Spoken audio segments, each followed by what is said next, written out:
Okay, looks like we're live.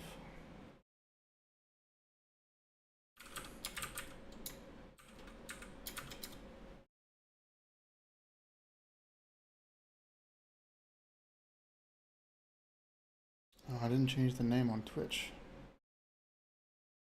I edit it. Yes.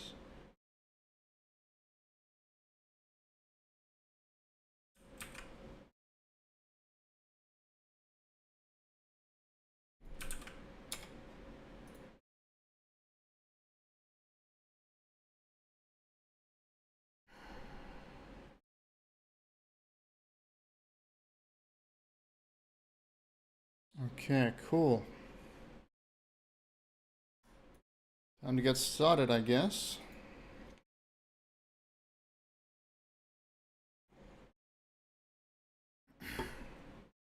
So last time we were working on marching cubes on the compute shader. And as you can probably tell from this rotating view here, we actually got it working. Well, actually, I got it working after the stream. So marching cubes is an algorithm that can make a mesh out of voxels that's not cubes. So I know it sounds confusing because it's called marching cubes, but you can get all kinds of slopes. Like you can see all this little slopey terrain here. So what we're going to do today is we're going to redo the terrain generation somewhat. So you can see we've got, I wouldn't say it's good looking terrain, but we've got something that looks kind of like terrain. And it's got all these pits everywhere in the surface, so it looks like you could just keep falling over as you walk around, which is pretty annoying. So we're going to do something about that. So last time, I kind of spoke about the plan, which was generate a scalar field on the CPU, send it to the compute shader. The compute shader is going to write to a vertex buffer after it does the marching cubes, or while it's doing the marching cubes. And then it's also going to write to another buffer called something, I think I called it triangle count. And then these send back a signal after this is done using a fence, which is just a synchronization primitive in CPU, GPU communication. So this basically just says, okay, I'm done with the work now, and now we can do something on the CPU side. And then what we do is we copy the vertex buffer, but only up to the amount that's stored in this, which is the triangle count. Right, so if this thing, we allocate enough space for the maximum amount of triangles that could have been generated, and then we check how much was actually generated, because we can only know after the fact. And then we copy to a new vertex buffer, and that shows, and then we upload that vertex buffer to a vertex shader, and then that passes to a fragment shader. Hey guys, how you doing? And so we got this whole process working. But what I also added was added a threading system for this generation here. So there's 4 threads currently that are doing this process. They're basically running this scalar field generation, and then just saying when it's done, and then the main thread has to upload that to the GPU. So it's a bit slow right now. Actually, if I restart this program, you'll see all the chunks loading in and how slow it is. You can see the FPS is dipping, and there's chunks. They're very far away because I didn't do a sort to generate chunks from the center. We're actually generating chunks just from one edge and then in a big area. But yeah, you can see need some optimization there.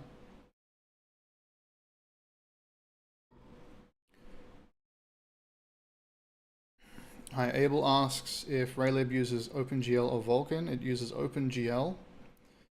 I've built raylib to use OpenGL 4.3 in this case. So by default it uses OpenGL 3.3.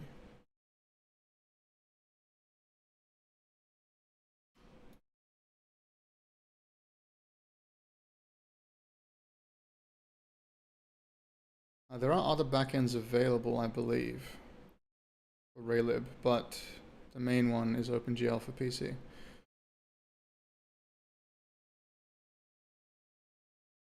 Yeah, well, as you can see, it takes a long time to generate all these chunks. I think that's about 100, maybe 10 by 10. And what? I'm using raylib renderer instead of my own. Yes. Yeah, I had to make a couple of changes to raylib. I'll show you. Is this the right thing? So if we look at, where is it? Chunk? I'm in the right file, fence. So for example, raylib doesn't actually have fences, so I had to add them myself to raylib. But other than that, it's been pretty good. And that's the only thing I had to change, really. I originally was using my own renderer, but I teach programming in Odin and raylib, so I thought it would make sense if I could use the same technology that I'm teaching also in my streams. That would just be better. Have more synergy that way. Yeah, there we go. So all the chunks are rendered, etc., etc. But now, yeah, the pits, they're really gross. So I'll show you what the terrain generation looks like. I had some code from about 2 years ago, or maybe a year ago, that was using Minecraft terrain generation. So this video here by Henrik Nieberg, I'm sorry if I'm not pronouncing that correctly, is really good, and it basically goes over how Minecraft terrain generation works. So they've got this thing called continentalness, and they use these splines to determine the height at particular noise values. And so they basically combine 3 noise fields here. So they've got continentalness, erosion, and peaks and valleys. And then that gives them pretty interesting results, which you can see here. Hi, Shivansh. I'm sorry if I pronounced that incorrectly. What is a voxel engine? It's basically an engine that renders scalar fields, which are individual points in space. So Minecraft is a voxel engine. Each block is a different discrete unit. Rather than having a mesh, it's a series of these points that could be blocks, like in Minecraft, or in my game, they're actually not blocks. They're connected together into a big mesh, like this. So you can get some pretty interesting looking results with it. So yeah, I implemented something like this from Minecraft like a year ago or so, and then I basically put it through Claude, the LLM, and I said, hey, convert this to Odin, because it was in C, and also add some biomes, and it gave me this code. But as usual with LLM code, I don't really like the result, and I don't fully understand everything, so we're going to rewrite it from scratch, probably here. So we're going to go back to something really basic and then build it up. So what I want first is to start from basically just a flat plane. So we'll do that first, and then we will build it up from there.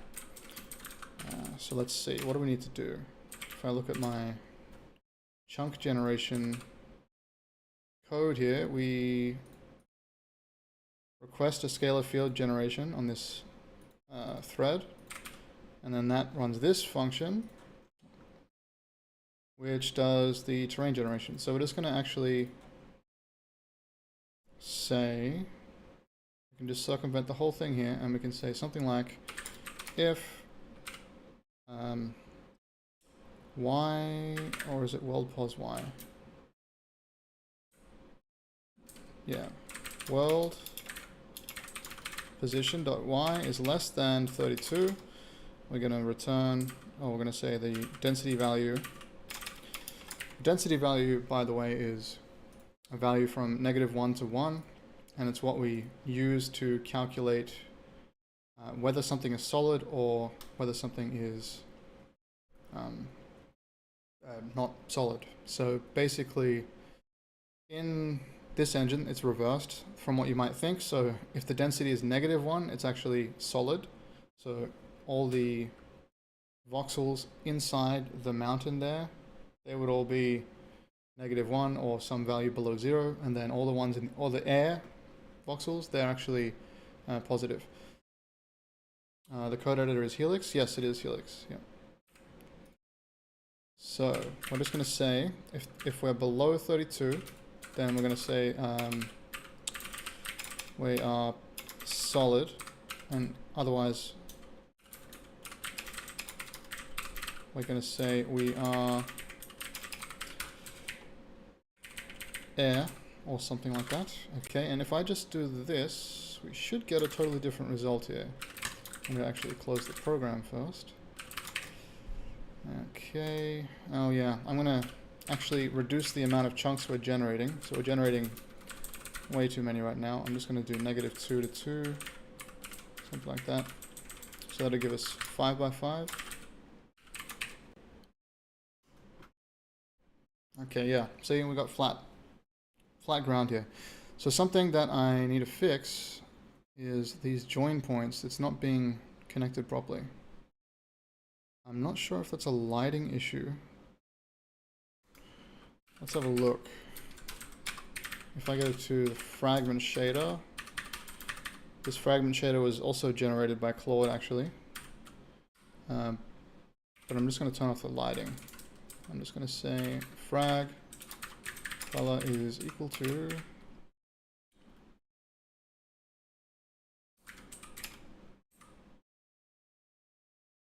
red,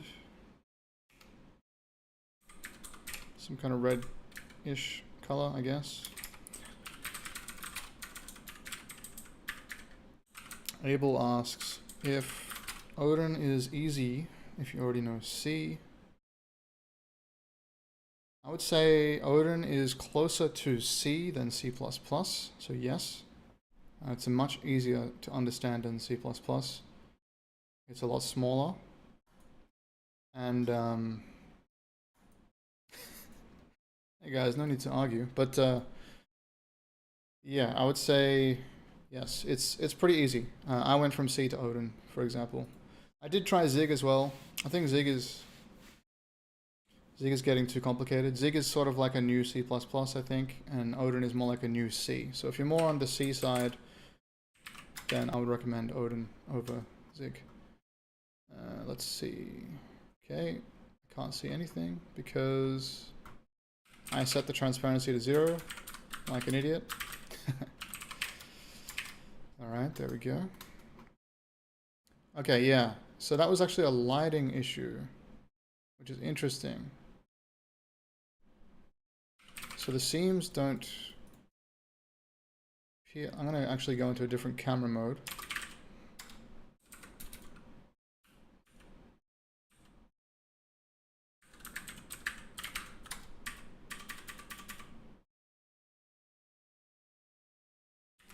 I'm going to go into free cam. I think that'll just work. I don't think I have to do anything, which is kind of another reason I wanted to use raylib. There's a lot of things I want to do with this engine that are going to be a lot of work, and I didn't really want to mess around with a lot of the low-level stuff that I was doing before. Oops. Okay, yeah, that looks good. Looks like solid. Alright, so it's a lighting issue. That's interesting.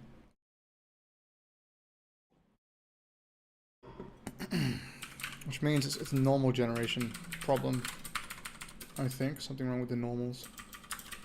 That's alright. Zig always has breaking changes in its new versions. Yeah, I didn't really like that. It was pretty annoying when I used it. But to be fair, I used it back in 0.9, and it was very clear. It was very clearly stated, hey, this is a beta. It's not for, you know, release projects or anything like that, so that's fine.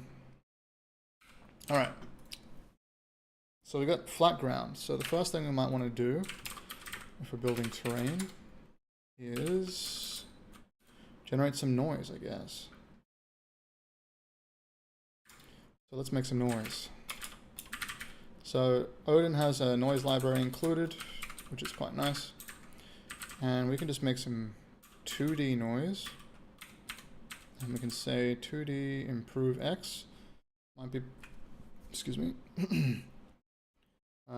better for a 2D sandbox style. Okay. Standard lattice orientation. I guess we'll just try the standard one. So we'll say we've got a seed, which I think is global, but I think it's also on the request. So request. Oh, by the way, this request is referring to this chunk generation request type here, which stores a bunch of data about what the thread needs to do the work. So it's got density values we're going to write into, it's got position of the chunk, coordinates of the chunk, the seed of the world, fence, which is the CPU to GPU synchronization, the compute shader program ID, which we could just put in a global or something, and then it's got a storage buffer, vertex buffer.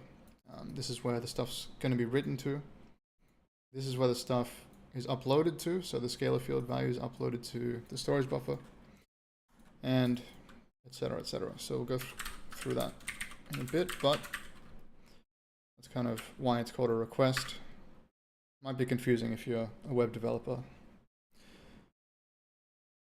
So coordinate. The coordinate is world position.x, world position.y, but it's actually a 64-bit number in this library, so we need to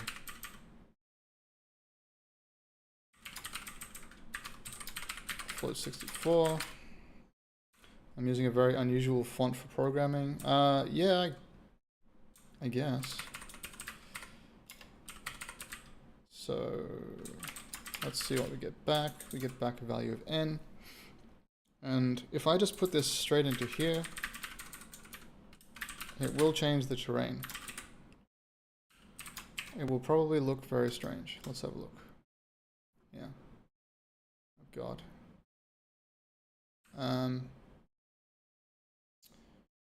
Yeah. So I need to be able to get out of here. There we go. And it looks like we're okay. Yeah. So you probably couldn't tell before, but I'm pretty sure we're generating 4 chunks. Oh, sorry, 2 chunks in the height. So the chunks are 64 by 64 by 64 tall, and then we're stacking them on top of each other. I'm pretty sure we are. Anyway, if I look at the main, where was it? Chunk generation, chunk check, no, not that one. It's up here somewhere. Yeah, so we're requesting the bottom layer. So this is the, basically the layer, you can think of it as, and this is the top layer. So I'm gonna turn off the top one, we don't need that right now. And the reason it looks really weird is because we're basically just generating nonsense values in here.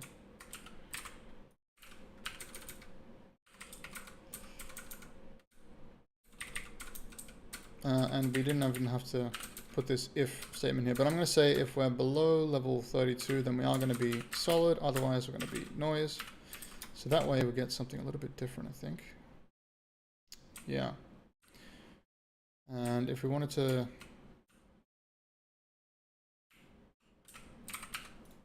basically we need to modify this value, always 2D, and we need to multiply it by, oh, that's the wrong coordinate. That's probably why it was that way. That's what I was expecting, yeah. So we're getting these sort of straight shards going up into the sky. which is kind of interesting, but not what we want. And the reason is because the frequency of the noise is really high. So if we look at this video again, with the noise, where was it? Yeah. You can see a high frequency just means that the differences between the colors are smaller. So this down here has a really high frequency. But once you get to a really high frequency, it probably looks something like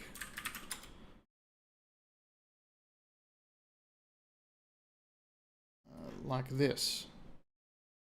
So that's why the terrain looks like garbage, because this doesn't look like anything, right?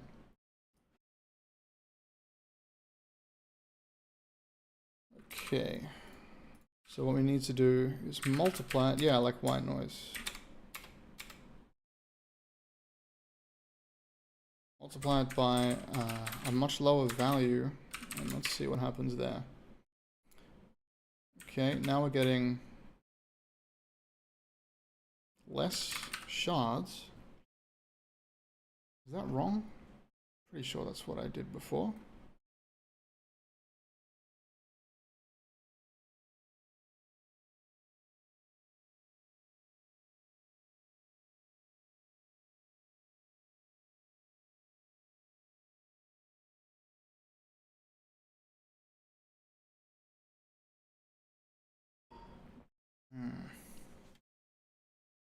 Strange. I'm going to try something else first. I'm going to try a sine wave. Of what, though?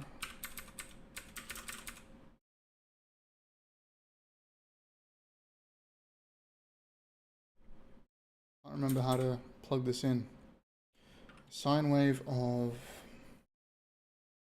the y value? Well, that's going to give us... Let's have a look at what it gives us.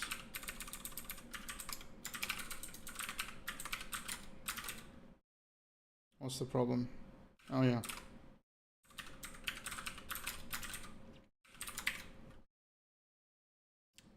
Okay. Interesting.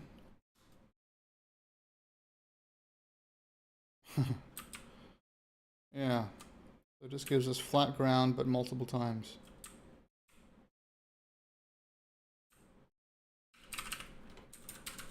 I'm sure I've used sine wave to make the world look like this, but maybe I used the X position or something.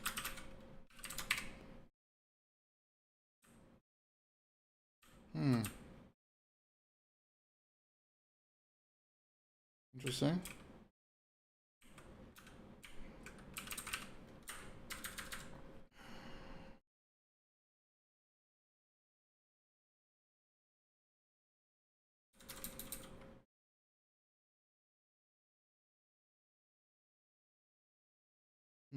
I see.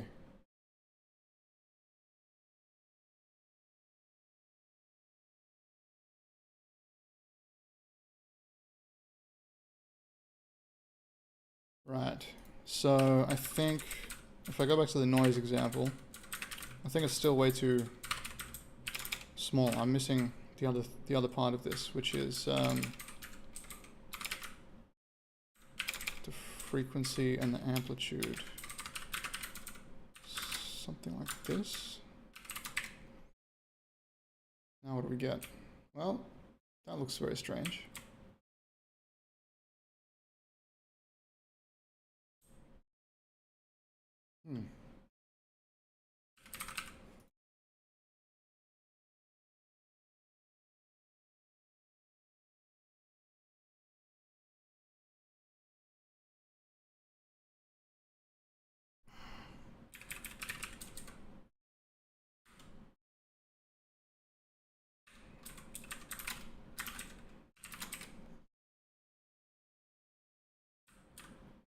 Is it aliasing? Not sure what you mean.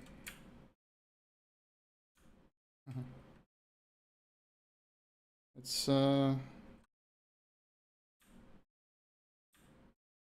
pretty weird result. Not what I was expecting. Yeah, that looks fine.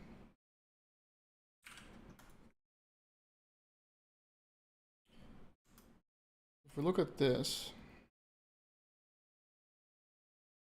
noise 2D with octaves, right?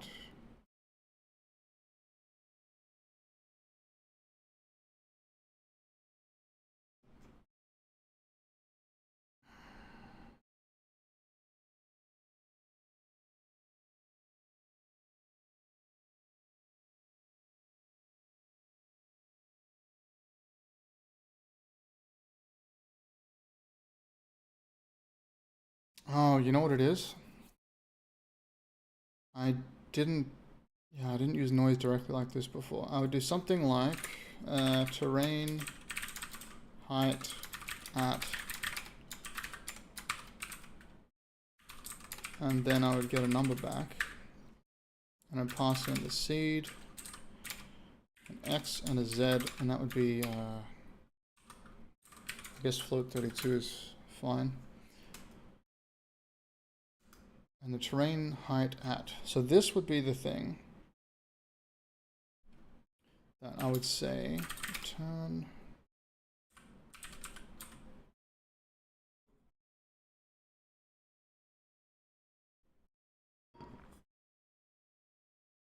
yeah. So I need a base height, let's say 64.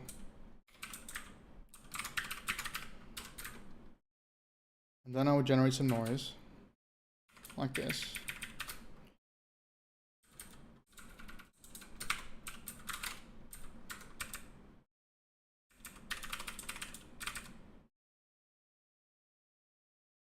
World pulse X. Yeah, right, X. I guess I'll just use float 64s here, since that's what we need to use for these noise algorithms. Something like that. I'll just get rid of this for now. Then I would say base height times equals noise, or plus equals noise times some kind of modifier, which I guess would be the amplitude. So we'll just say 20. Actually, I don't want to use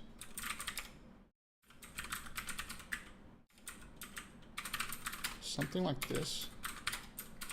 Base height plus noise times 20. So now we're going to always have a base height of 64, but let's say it's 24 just to make it a bit easier. Change the camera down here to give us a better position.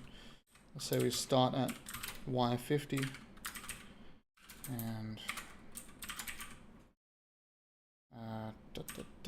where do I use this? Apparently nowhere, but I'm pretty sure I used to use it. It's commented out code here, yeah. Not that place. Down here, I would say terrain height is terrain height at, and then I'd pass in seed.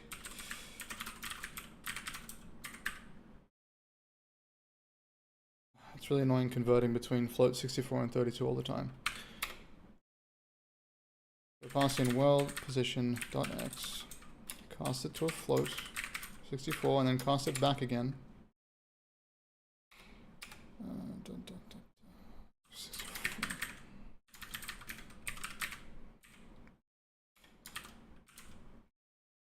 Okay, and then we say if height is less than 20, then request density is going to equal -1, else equals 1, something like that. Apparently, oh, I already made a function called this, yeah. Get rid of that. Okay, is that going to work better? Well, not really. That's weird. Why is it rotated like that?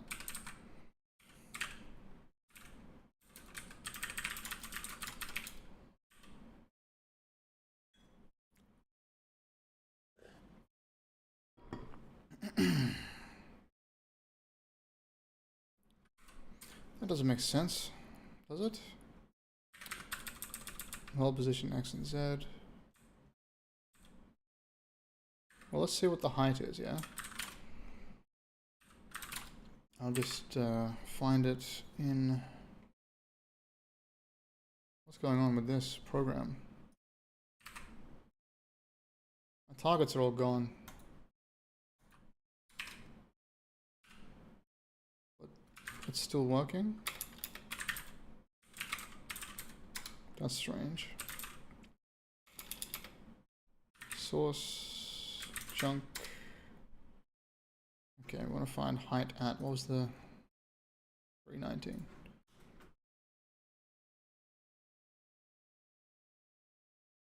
Yeah, so let's just see what this value is a few times. 8.9, okay. 8.8, 11, 24, 9, 8, 10.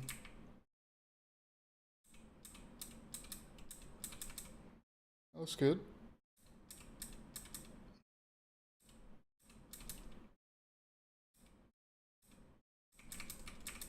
That looks correct. Okay, well, if we look at the request when it comes back,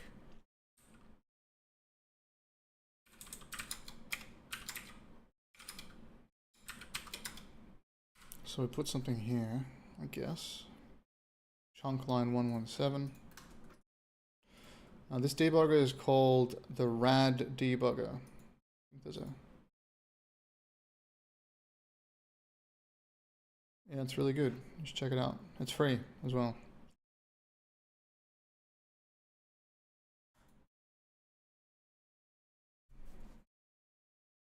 One, 17. Hi Rudy, how you doing? Alright, let's check it out here. So I got the request. The request goes through, fills out the scalar fields here.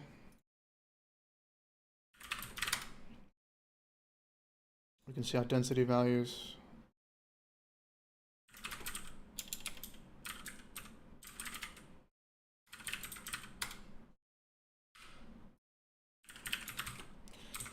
Just going to look at 1,000 of them, I guess.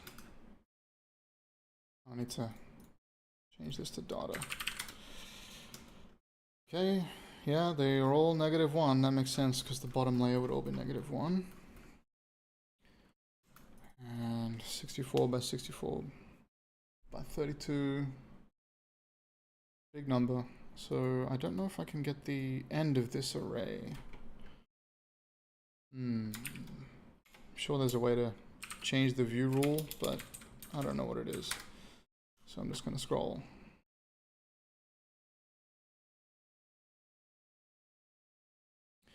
Hello data, wondering what I'm doing. I am building a voxel engine, which is sort of like Minecraft, kind of. Except we're going to use slopes instead of cubes. And that doesn't show me. Okay, so they're all -1 until, yeah, here, then some of them are 1, some of them negative. Okay, that's cool. It looks like the data's correct. I don't know what is going on with the terrain now. That's crazy. I'm gonna undo this for a second. Go back to what we had. Okay. Compile. We should... Oh, we've got a breakpoint. 1 second. Okay. Now we got... Yeah, we got the goopy chunks again, right? Which is good. But why did our noise not work? Let's have a look. Okay, terrain height at. So just for context, I built most of this and then I grabbed some old code that I had in C and I gave it to an LLM and then I got it to convert it into Odin and make some changes to the terrain generation, but now I don't exactly understand what it did, so I'm trying to reverse engineer it so that I understand instead of just not knowing what's going on, because I don't like that. So terrain height at, let's have a look at that, the old one. So this is the Minecraft, based on the Minecraft generation that I was telling you about. We've got continentalness, erosion, peaks and valleys. You can read, or you can watch this video by Henrik to learn all about how that works. It's really cool. All right, cool. Thanks, Dada. Have a good day.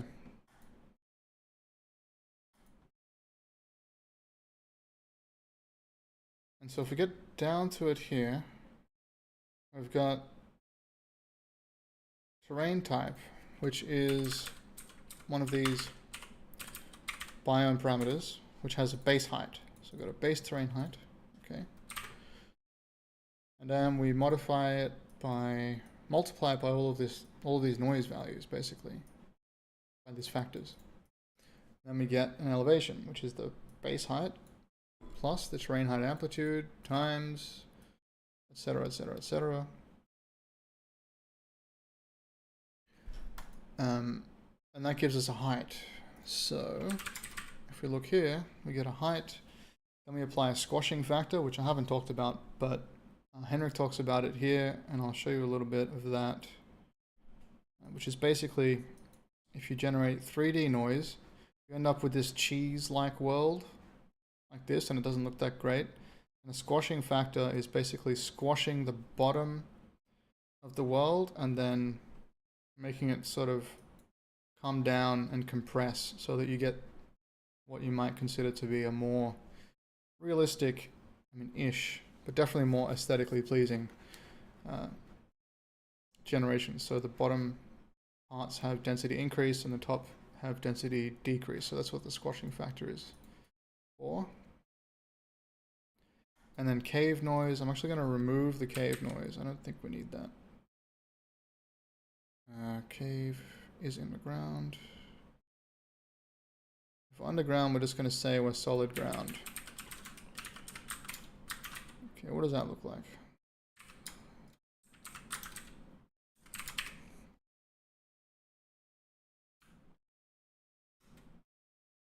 Cool. So now we've got less holes, but we've still got very bumpy terrain, which is kind of what I wanted to fix, which is why I wanted to go from the beginning, but I was getting weird values. So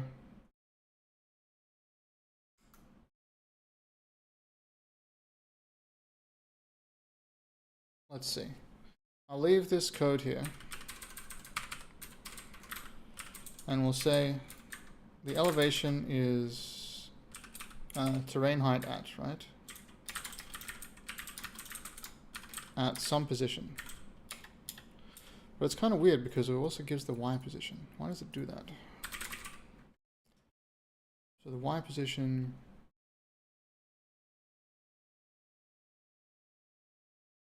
Oh, is it for caves? Could be for caves. Because you don't want caves to be in the sky. Or in... right at the surface or something. That would make sense. Also, I don't really like adding 5 to the seed. I don't think that makes sense.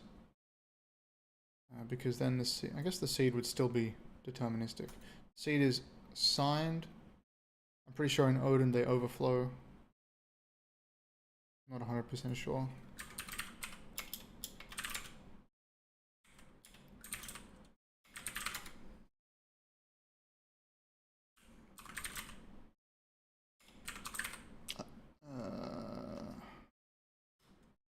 For unsigned integers, okay, for signed integers, they may legally overflow. Yeah. Cool. It's just like C. So signed integers overflow. That's good. Without crashing or anything. So we don't have to worry about this. Because if you generated a random seed and it happened to be the maximum 64-bit integer, and then you add 5 to it, you don't want your program to crash. But that would be very, very rare, but it would still happen. And people would have no idea why their game just crashed. Cool. So that's good. That's fine. So what's this detail noise? Detail noise. It's just octaves. So noise octaves are kind of interesting. Basically, if you have multiple noise fields generated like this, you can overlay them on top of each other to get a different result. But also, you could generate these using similar values, and then you get repeating patterns that get bigger or smaller. So that's what octaves are.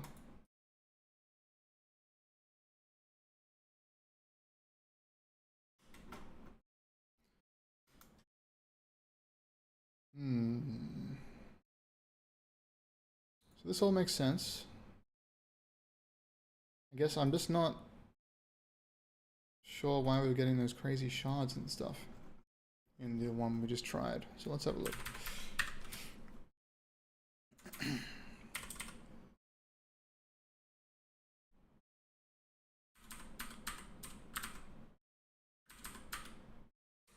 Okay, so if we get back to, I know I'm repeating what I just did, but I'm going to go back to the flat world. If world position dot y is less than the elevation. Actually, you know what? We can actually do request density values.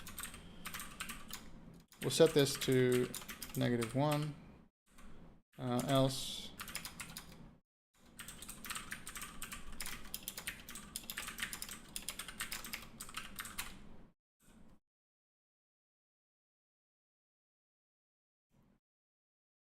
now we haven't determined what elevation is, but if it was 32 or 24, then we would have a flat world again, I think, right? Yep. Flat world, that's good. Now this part is what we have to figure out. Noise for elevation. So if it's 24, we generate some noise. Seed. WorldPos.x. WorldPos.z. Frequency. What frequency would we like? 005, and let's just do 2 octaves, I guess. Okay, now this is going to give us a value that we want to check. Oh man.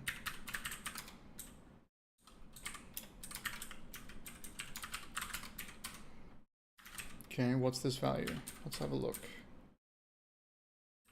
I'm gonna make a breakpoint in chunk 336 or something, wasn't it? It's here. Okay, so we got a value between -1 and 1. That's good. Now, if we say the elevation is 24, and then we say L plus equals, then let's say 10 times N. That's going to give us really rugged terrain, I think. Depends on the noise. Let's make it 5. Oh yeah, get rid of the breakpoint. Okay, now we're getting somewhere.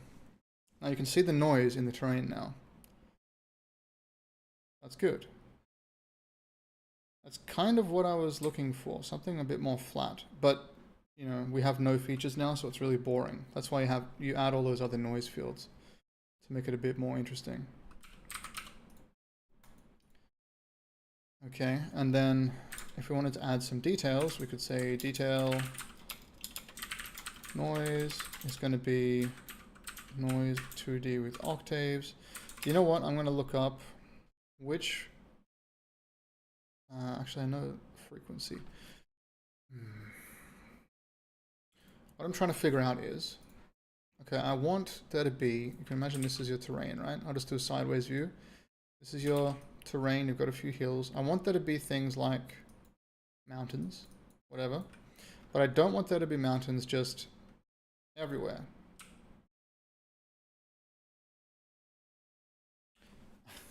Hey Darth, how you doing? Long time no see.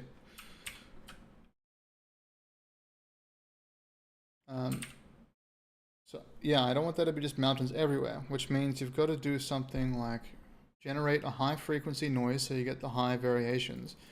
But then you've got to squash it in some other places, I think, with a different noise field maybe. So you have like another noise field that's sort of, you know, like this.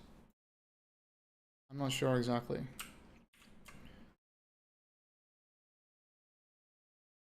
But let's just see what happens if we add this here. So seed, I'll just grab this actually.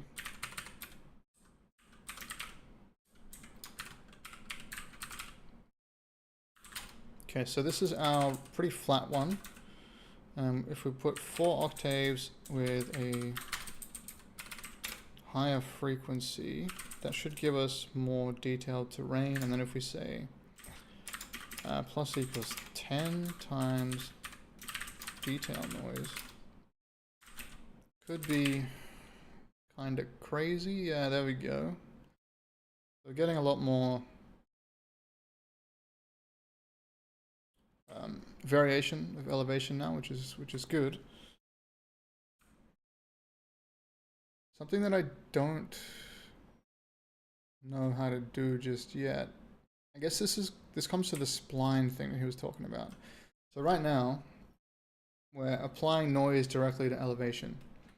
But something that Henrik talks about in this video is they use these splines, which you can see here. The spline is basically a point, and then they calculate the noise value, which in this case is called continentalness on the bottom axis here.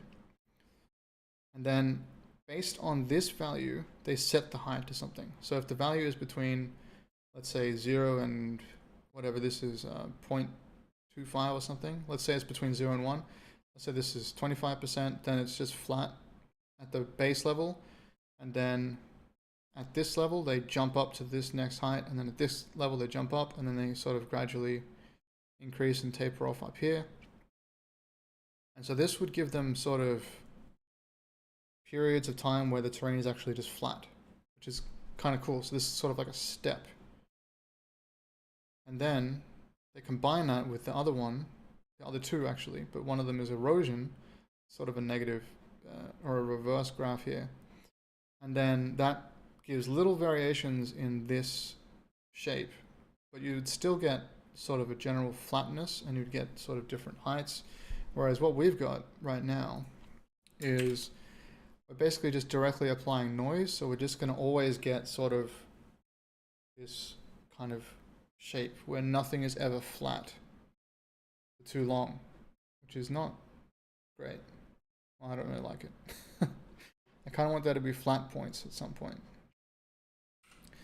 So I might have to make splines. How do we do that? Let's think about it. What is a spline? It's a range where if something is between something and something else, then we set a value. We can just write an if else for right now to test this out. So let's say we'll get rid of detail noise. We'll just comment it out here. And we just say something like if the noise, or yeah, so let's just say this is continentalness. I'll call it the same thing, continentalness. It's just annoying to type. That's fine. If continentalness is less than, actually I'm gonna squash it to a range of 0 and 1, which means I need to add 1 and divide by 2. Actually, I don't need to do that. That's fine. If it's less than, let's say, negative 0.7, let's say negative 0.5, so that's 25%, then elevation is going to be 24, or let's say 12 even. And then else, if it's less than 0, we're going to say, yeah, we'll just leave it at 24. Else, if it's less than 1.3,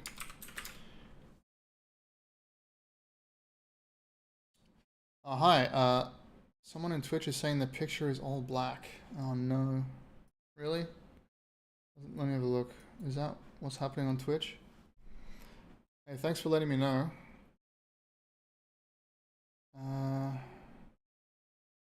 I'm using stream elements. It says it's connected, but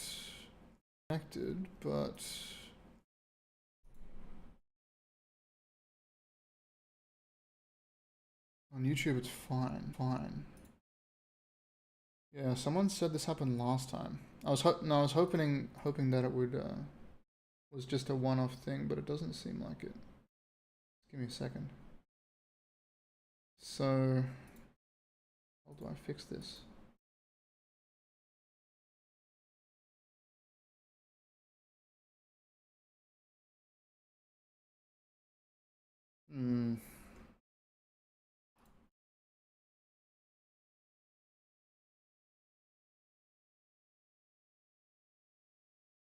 I don't know, it says I'm live, but I know that I'm probably not, right? Yeah, okay. Thanks for letting me know. I'm gonna have to figure this out another time. I don't want to waste you guys' time on stream, but I'm probably gonna just turn off the Twitch stream and do this in my own time. I apologize about that.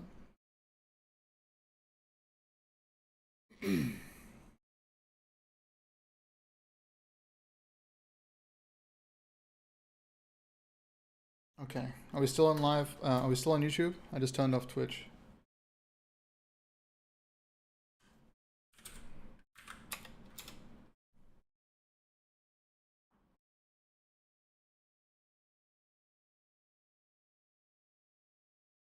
Okay, hopefully yes. Don't know. I think the chat is laggy. Let me see. Is there a YouTube chat somewhere here? Oh, it's good? Okay, thank you. All right. So this is not exactly a spline, but it's achieving the same purpose, right? So let's just say also if we're below 1.3, I'm going to change this in a second. I just want to test it first. We can say elevation is 50, and then if we're else, maybe just else. Actually, you know what we can do? We can say else L equals continentalness multiplied by 50. So, oops, else. That means we're going to get sort of an increasing slope going up. Maybe we'll do that. Yeah, that should be fine. And what's the problem here? Right, yeah.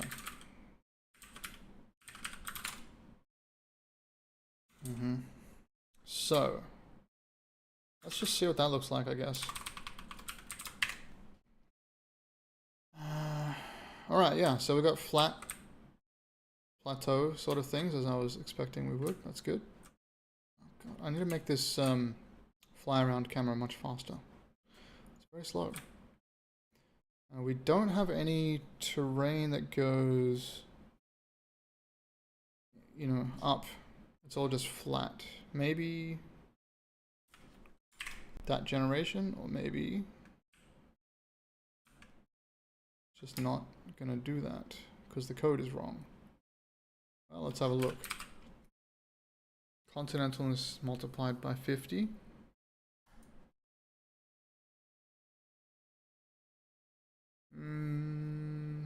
So it would be 50, and our chunks are 64 tall. We should be able to see something.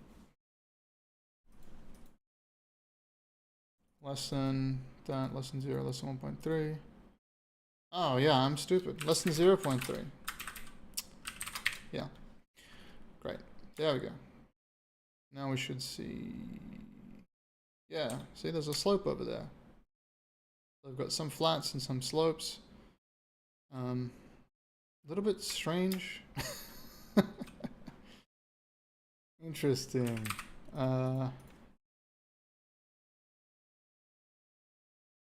What?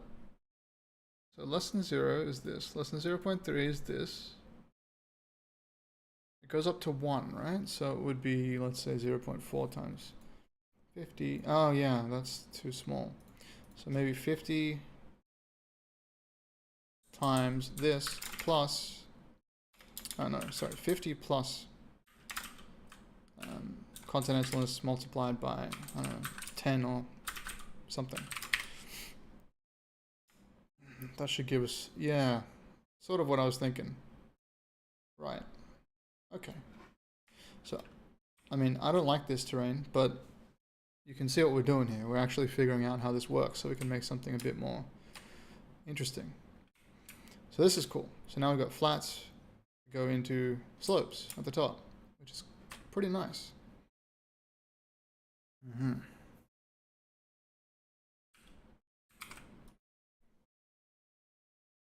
Alright, this is good. I feel like we're making progress here. Not just letting the AI do our work for us.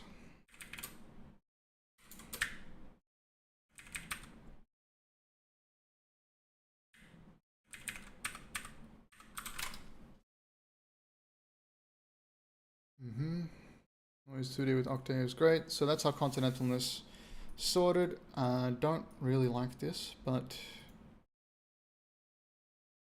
let's just leave it. Actually, I'm going to change it. I cannot handle it.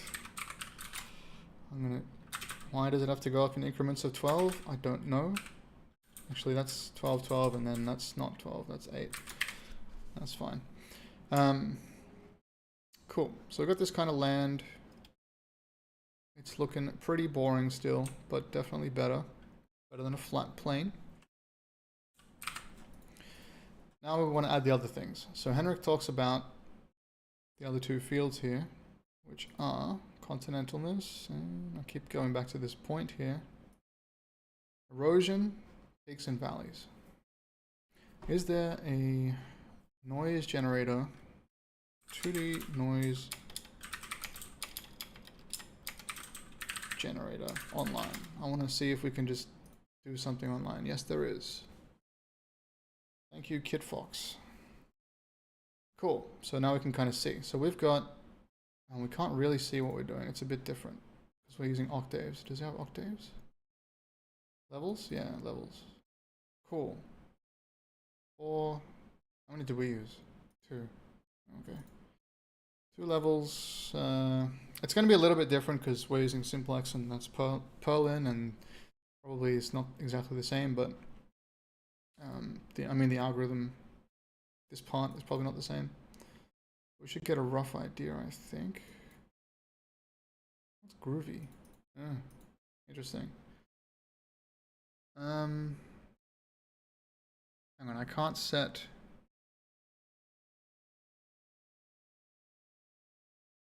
Okay, what's attenuation?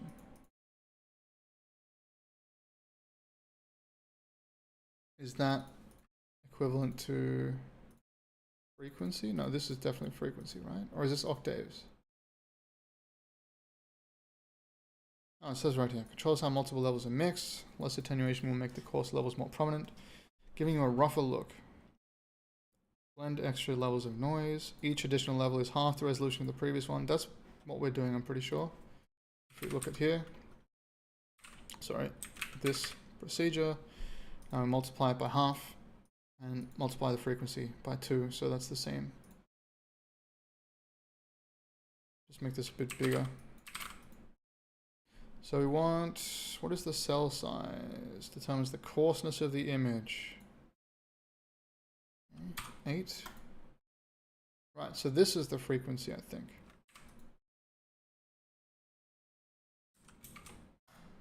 Yeah.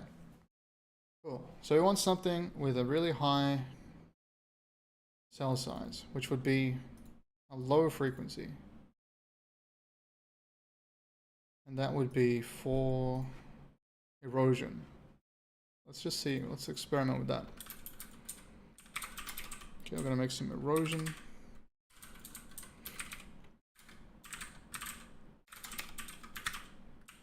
I'm going to make it 2D noise. Just copy these values here. And we're going to make it a higher frequency with, I guess that's fine. No, that's a lower frequency. I don't know why I said higher. Lower is good. Lower frequency. And then we need to make a spline for this. So we've set the elevation, but now we want to multiply the elevation, or rather add to the elevation. So I want to say if erosion, actually I'll put this down here.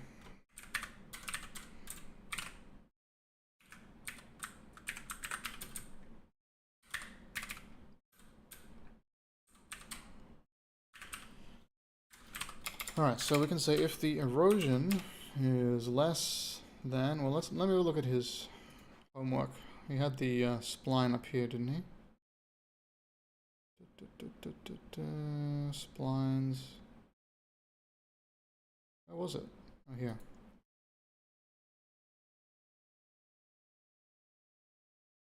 Cool. So it's basically got a terrain height, an erosion one of going down. So as the erosion is lower, the terrain height is higher. That makes sense.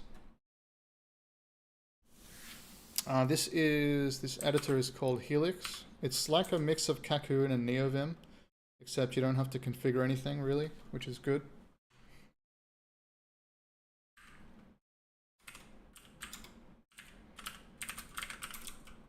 So I want to say if the erosion is less than, if we just steal the homework here, let's just say, what is this? Maybe 10%, 20%, 25%, something like this, okay. Less than, what would it be? Negative 0.8. Then we don't really want to add to the elevation. How do we do this? I guess we'd have some kind of erosion factor. So we'd say the erosion, or the elevation is going to be plus equals, in this case, let's just say,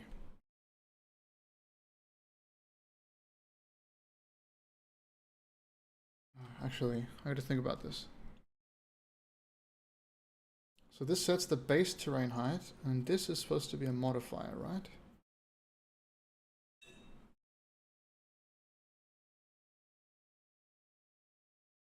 Or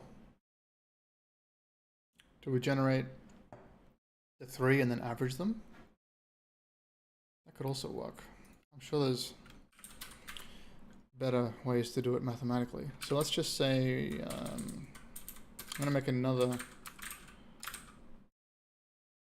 thing called erosion elevation, which doesn't really make sense, but that's fine. We'll also set it to 24, I guess.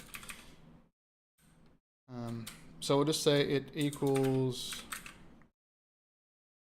what do we say the height was at the highest point here? 32-ish? 32. We'll say 32. But we probably want to scale it down as this number goes up. So if it's less than 0.8, we want to multiply it by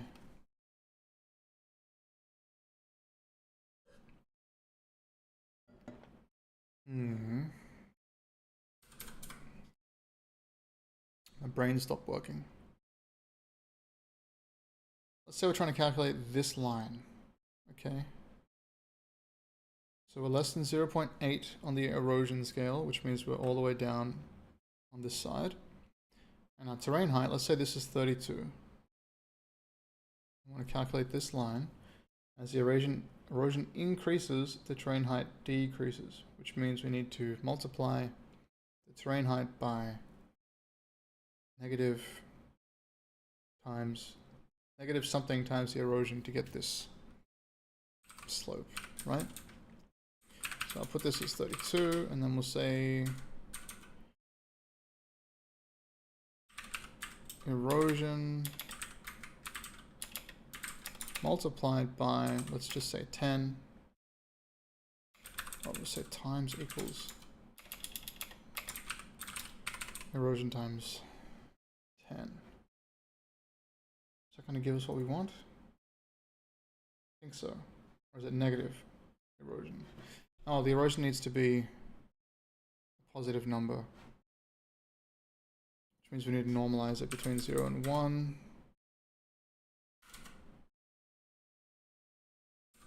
Okay, 1 second.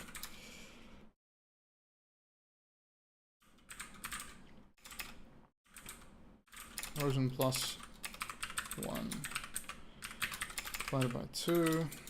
So now we're actually using a range of 0 and 1 instead of negative 1 and 1, which means we're going to change this to 0.2, and then we're going to say this is multiplied by some range between 0 and 0.2 times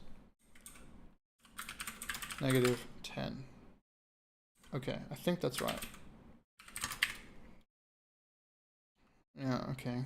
Well, that looks horrible, but that's okay. So look at these little pits everywhere. This is the erosion, I guess. quite high frequency.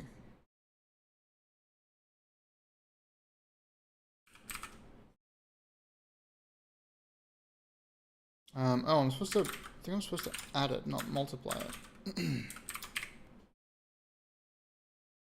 Yeah, well, that still looks horrible, but yeah. Cool. So we got little pits. That sends me into shivers a little bit. I don't know if you guys have that feeling when you look at a lot of little holes next to each other. Little... I hate that. Okay, let's think. So erosion is less than 0.2, but that's just... Oh, we got 3D noise going on. Why did I do that? I meant 2D noise. So kind of give us a different result here. Very different. Okay. Now I have no idea where the erosion happened, if anywhere. Interesting. Like nothing in these flat planes here.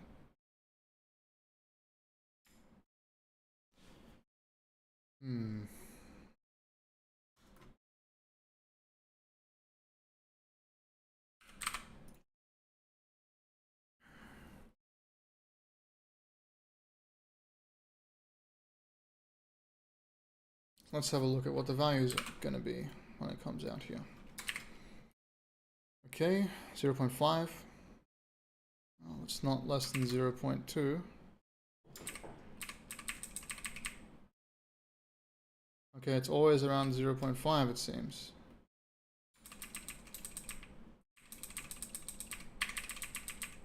Yeah, interesting. What about this value, 0.03? Alright, did I mess up my normalization here? Add 1, so, you know, -1 becomes 0, divide by 2 to get 0. And then 1 becomes 2, divide by 2, you get 1. That should work, right?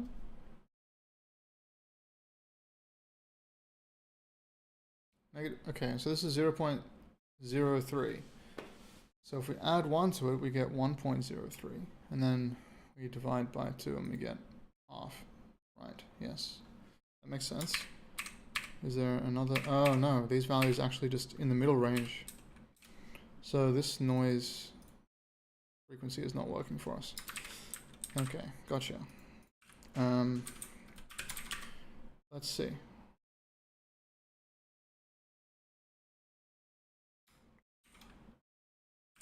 What frequency was I using before?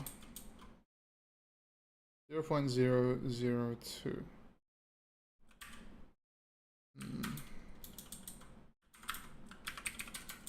0.002, not 0.001. What's this one? 0.005. Okay.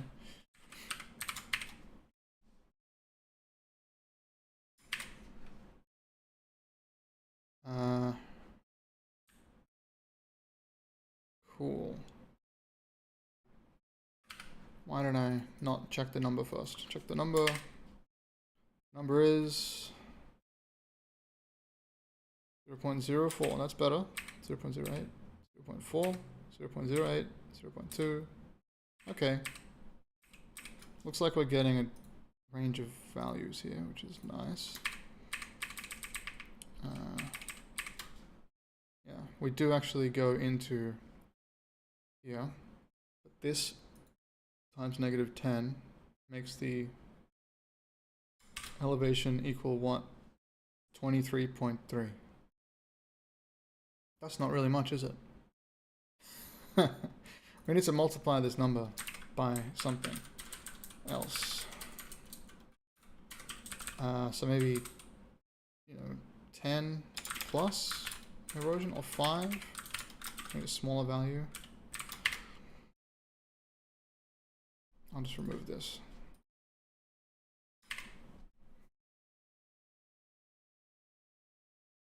Super chat doesn't show up. Oh, damn. Well, thank you very much. Let me see if I can find it. Oh, yeah, I see it. To help with concentration. Thanks, Darth. I appreciate that. Yeah, I've only streamed using stream elements. This is the second time. I need to set it all up properly. It's obviously not working quite how I want it. I can't see any erosion. Can you guys? I need to make this fly around camera faster. It's so slow. Holy moly. How do I do that? I'm gonna do that. I don't know how to do that though. Because I'm just using the basic raylib camera that says free mode. There's no like camera speed. Camera. Yeah, I don't really want to write camera code right now. It's just not really that interesting. Okay, if there's no easy way to do it, I'll just leave it for now. So what do we got? We got...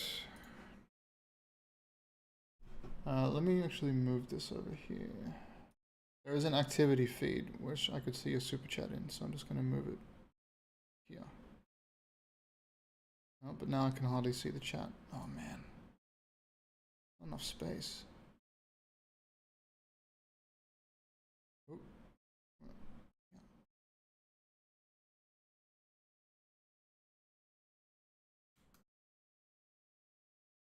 I have a sponsored stream invitation. Okay. That's interesting. Who's it from? Oh no. Don't open this. Oh no, it's just stream elements making money. Okay, that's pretty clever.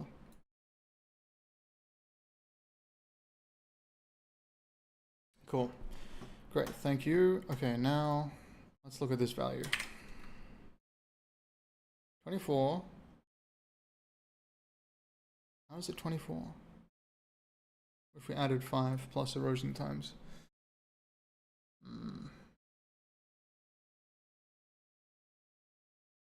Maybe this didn't apply yet. Yeah, there we go, 37. Okay, so this is definitely working.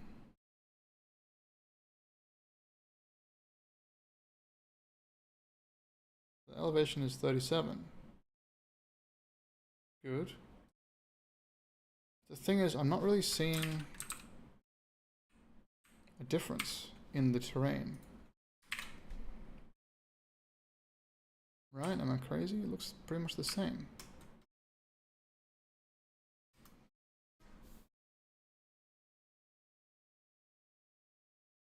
Oh, Darth is telling me how to change the player movement sensitivity with the camera. Okay, thank you. I'm using Odin though, so I'm not sure if that define is going to exist. Let's have a look. Look at raylib.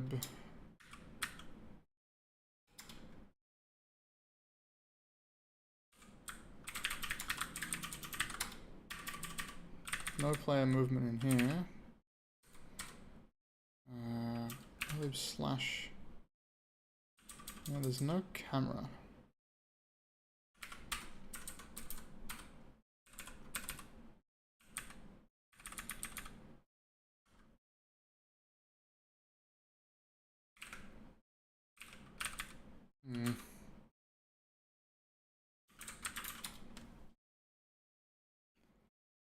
Okay. Let's get back on task.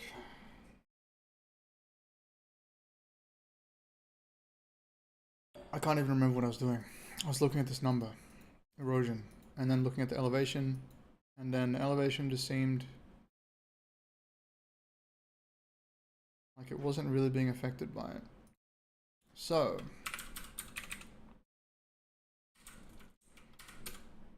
what if we say if erosion is less than 0.5, then we're going to do this. It's going to be more frequent. We should see more changes, but not really. What if we just comment this out? Actually, you know what? I'm going to use the same seed. Where's the seed? Oh, is it just one every time? Have we been using the same one? No, here we go. Comment this out. I'm going to use the same seed every time so we can actually see. Stuff is changing. Okay. So that looks, yeah, fine. Lots of flat terrain. I'll just look at this for a second. Actually, I'll take a screenshot. Then put this back in.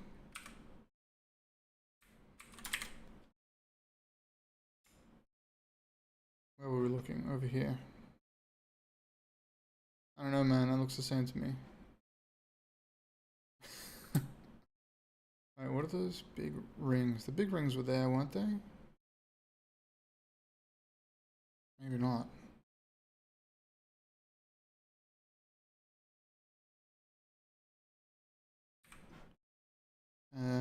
One second.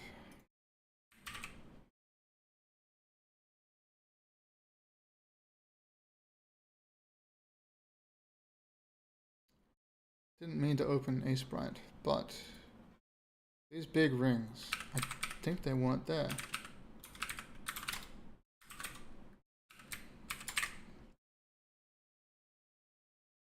Okay, so that's the erosion. It's just so subtle that I couldn't tell. Which is kind of what I wanted, actually. But, okay, that's cool. So we're going to say plus equals 5 plus erosion times negative 10.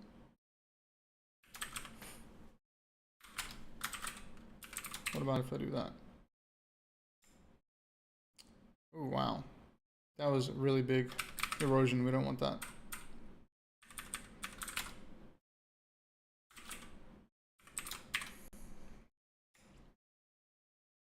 Okay. Alright, I can see it. It's working.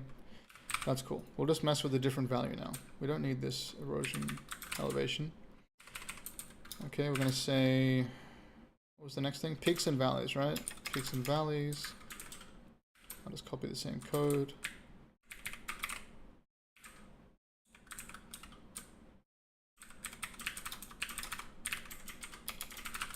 So this is going to be a high frequency, high octaves, I guess. So we get a bit of a different value. I'm going to add more to this erosion as well, actually. Else, it wasn't supposed to be like this, actually. It was supposed to be...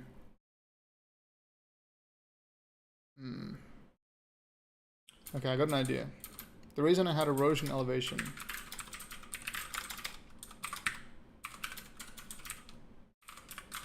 let's say 64, so it's like max elevation.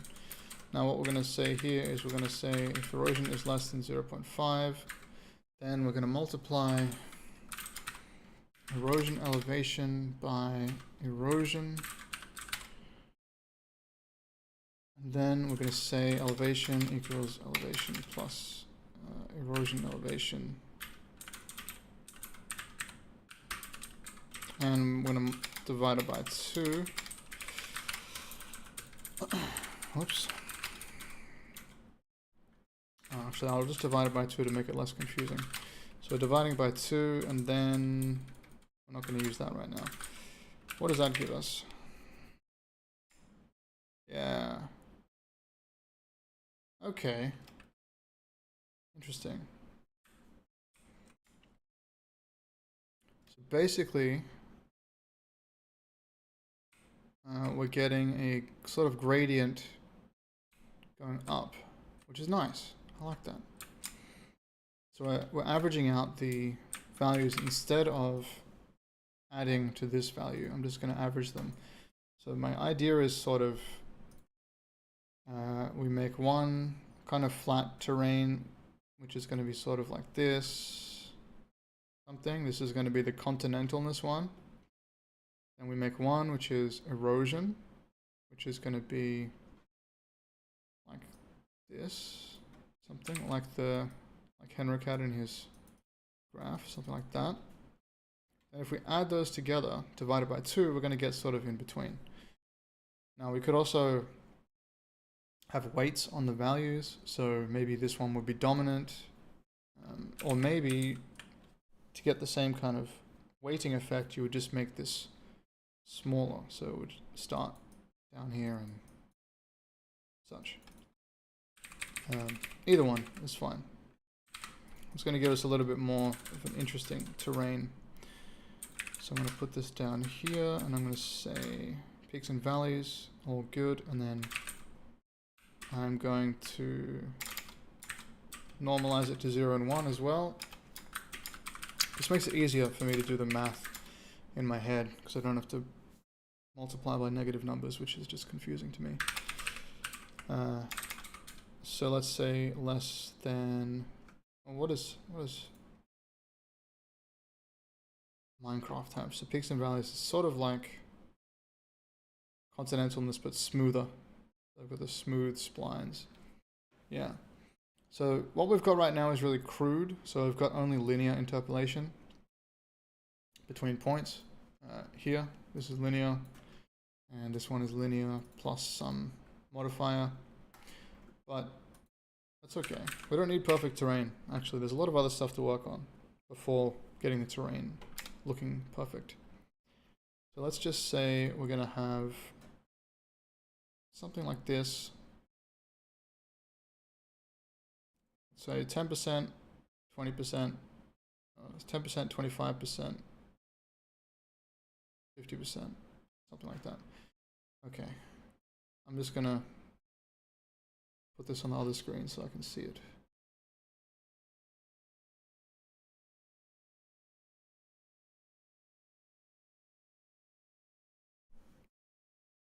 Okay, so peaks and valleys less than, let's say, 10%. Then we're going to say our peaks and valleys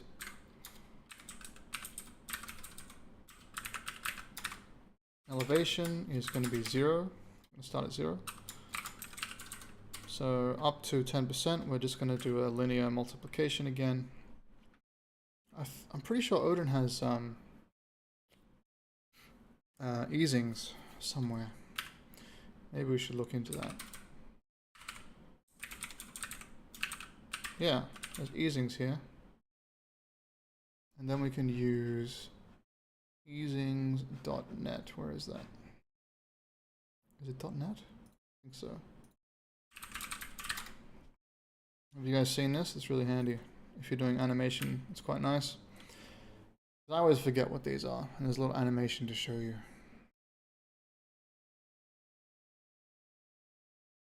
So basically, if you want to copy exactly, or close to this one, then we need to use an easing function for this second one. For the first one, we can probably just do linear. The second one, we want to use maybe an ease out cubic.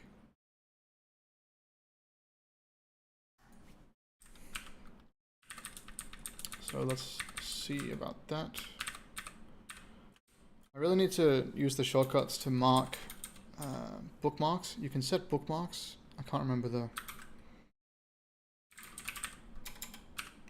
remember the hotkey to open the command palette. There it is. Mark. Keep primary selection. No.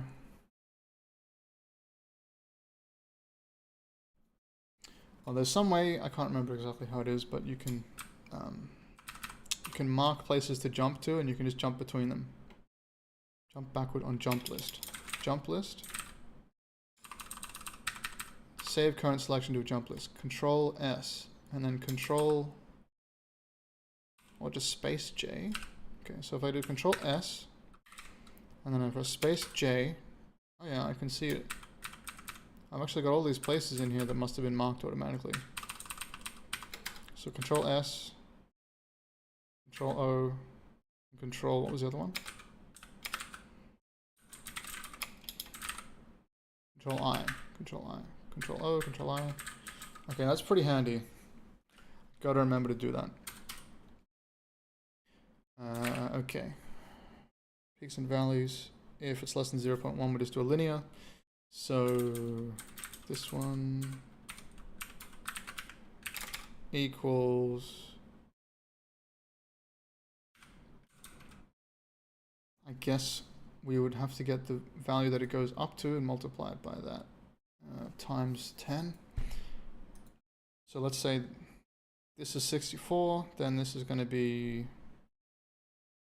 let's say 64, 648, 32, 24, I don't know, something like that. Let's just say 12 or so.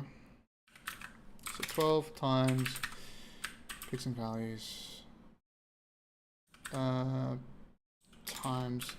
10 times 10, because this is 0.1 and we want to scale it. Else, if it's less than, what's that? You would say maybe 30, 0.3 perhaps. Then we'd say peaks and valleys elevation is going to be, it's going to be the top point of this, which let's say is 12, plus, then we need to use that easing. So the ease, which one did we decide on? Ease out cubic, perhaps. Ease out. Out. Is there no out? Cubic. Out. Cubic out. And we've got to ease between 0 and 1, right? No, that's just a value. What is P? So P is going to be peaks and valleys times, let's say, 0.3 doesn't quite go into 1. I'm just going to multiply it by 3. And then multiply this by the number. I'm going to close this. The number of this. So let's say that's 24, something like that. 25. Okay, there we go. Why is this complaining at me? Expected semicolon. Huh. I've got a syntax error somewhere here, I think. Oh yeah, there's no if. Okay. That's cool. And then we're just going to have sort of a straight line to about 50%. It's going up slightly, so we'll just do another linear one. Peaks and valleys less than 0.5, then we want to say peaks and valleys elevation equals, what did we say it was? About 25? Or was it 12 plus 25? Oh, that's not right then. This needs to be like 12 plus, just do 12. So let's say 24 times peaks and valleys, 24 plus, and we're only going up a little bit here, right? Something like 30, no, not 30. 5 times peaks and valleys times 2, because this is 0.5, we want to get the range multiplied by 2. That's not correct, is it? That's not how that works.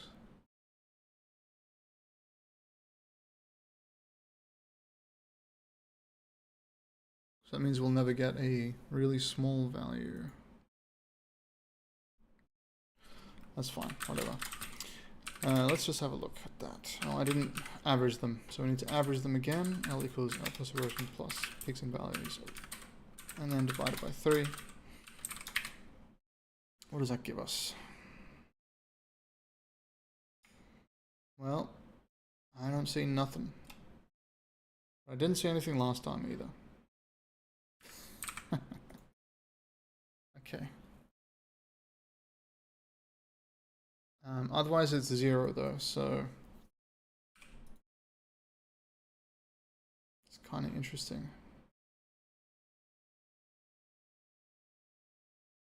So we probably want to set it to not 0, set it to 64 or something, because it's going to go all the way up there. Oh wow. Okay, it's definitely different. I'm pretty sure we didn't start in a plateau last time. Yeah. But the frequency seems Not good. 0.03 is what it was before. Let's have a look at what that looks like.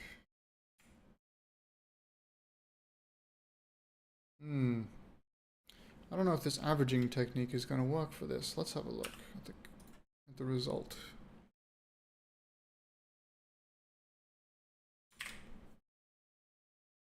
So we got peaks and valleys, elevation, which is 64 in this case, 27, 38,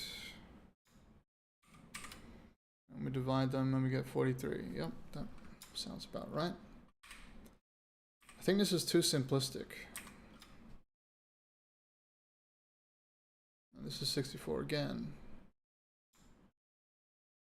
Well, that's a bit of a bug there, is we're using erosion.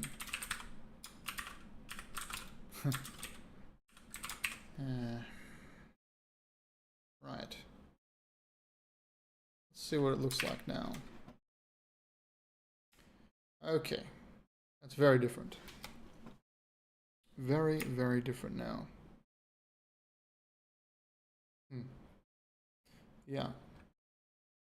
So, there's way too many cliffs because these, because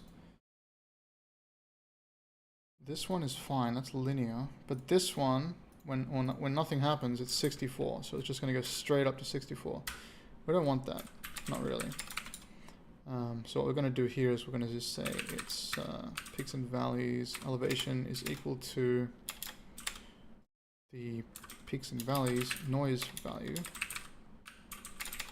times, so it's above, this is going to be above 0.5, so say times 64, and then everything's going to be above 32, which might be okay. Let's have a look. Okay, that looks kind of more like peaks. And we're getting more of that smushy ground everywhere, which I didn't really like before. But yeah, kind of interesting.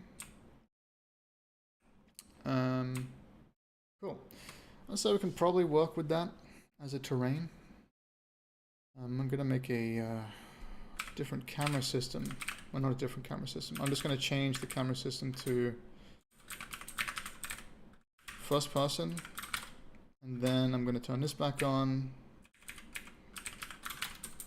And terrain height at. This is going to have to change again. Yeah, okay. Camera position.x.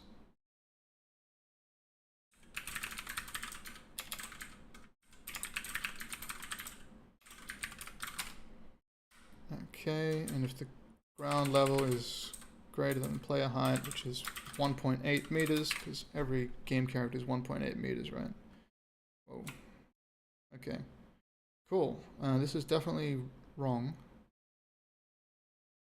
I seem to be on a different elevation here.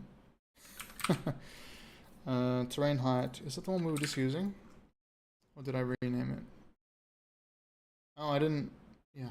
This is not inside a procedure, so we're getting a totally different result for the camera. So we need to move this.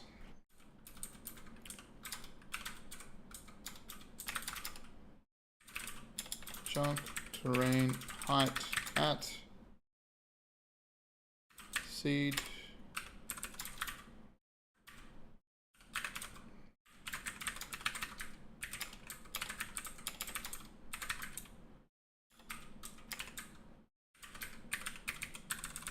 Okay, I'm going to move all this code into there.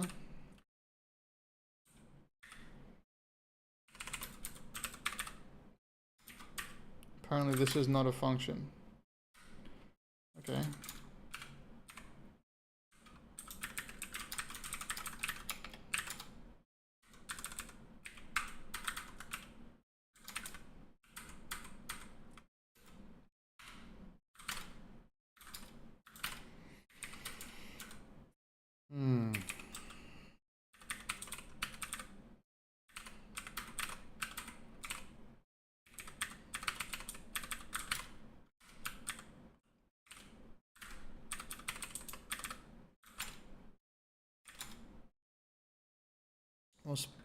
What? Chunk terrain height at, yeah, did I just, oh, I didn't prefix it properly. Gotta prefix your procedures. There's no namespaces in this language. Missing return statement, yeah, return L. There we go. Okay, now we should have the same result. Nope. I'm using the old function again, aren't I? I'm just gonna delete that one.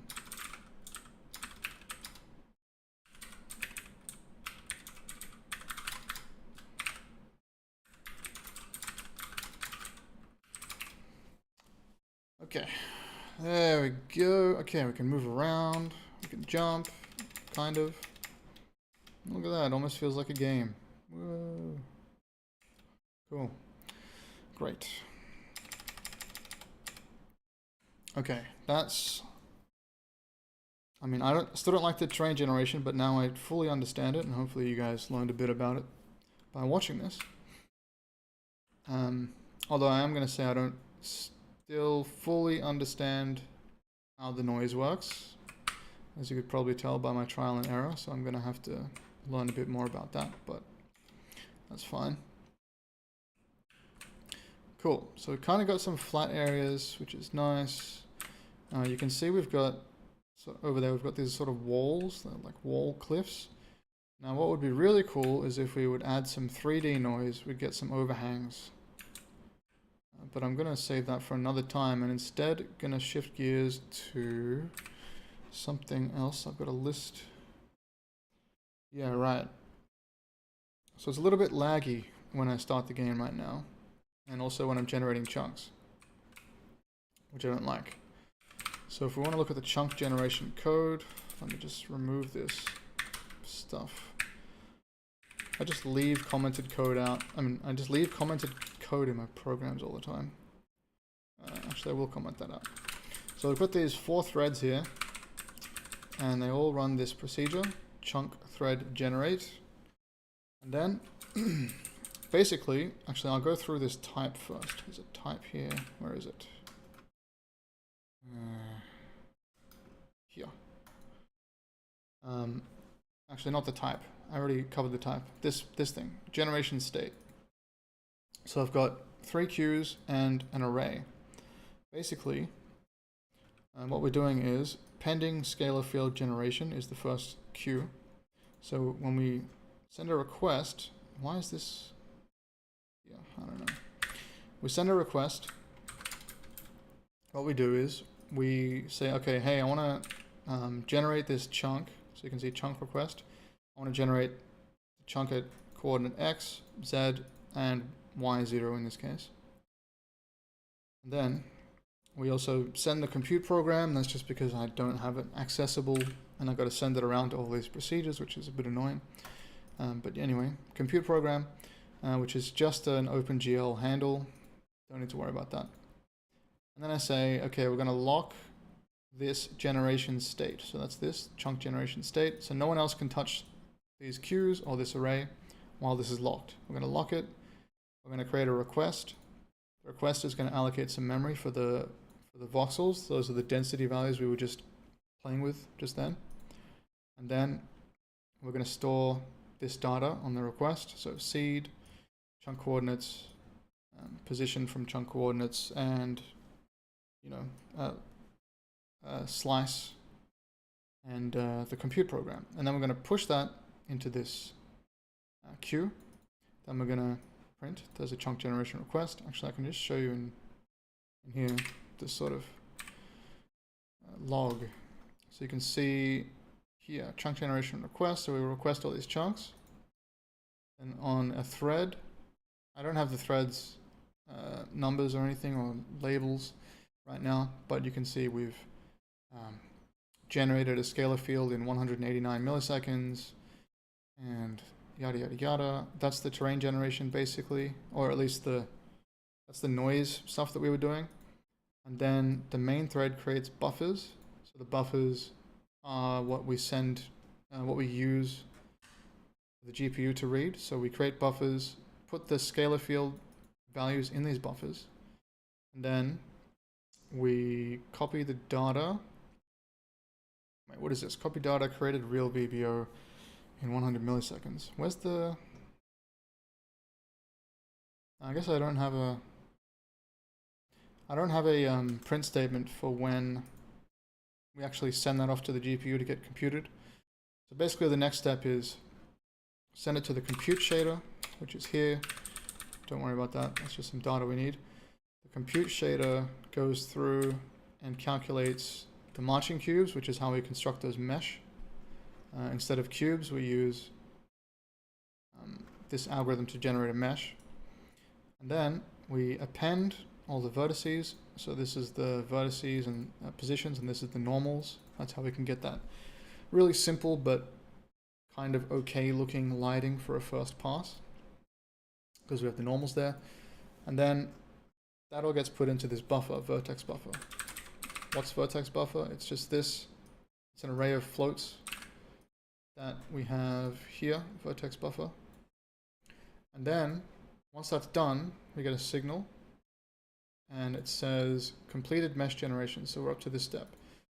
So let's see, pending mesh generation. So if we look here, I can actually just walk through this. Oh yeah, I was doing this. I was working on loading the chunks as you walk around, right? They look like buildings. Am I reading this really late? Yeah, like 10 minutes late. That's crazy. Sorry, Darth, I didn't read your chat for like 10 minutes. But yeah, let's go through this step by step. So, this is the threads. The thread runs this procedure over and over again, basically. The chunk. Sorry, not the thread. The main thread runs this. So check chunk generation. We run it in main. Every update, we run this. And we're going to check if there's some stuff in here. So basically, we're going to lock the chunk generation state here, and we're going to say, okay, if there's a pending mesh generation, so we're waiting for the compute shader to generate the mesh. So we've sent it off. We're waiting for that to come back. Then we check if the fence is signaled on this on a request. Then that means it's done. So if this comes back true, it's finished. And then what we can do is we can copy all the data that we need from the buffers into a temporary slice here. And then we actually need to modify it a little bit. This is really fast though, so I don't think that's a problem. I don't think that's a bottleneck for us. I think actually what a bottleneck is for us is we always create the buffers. So where is it?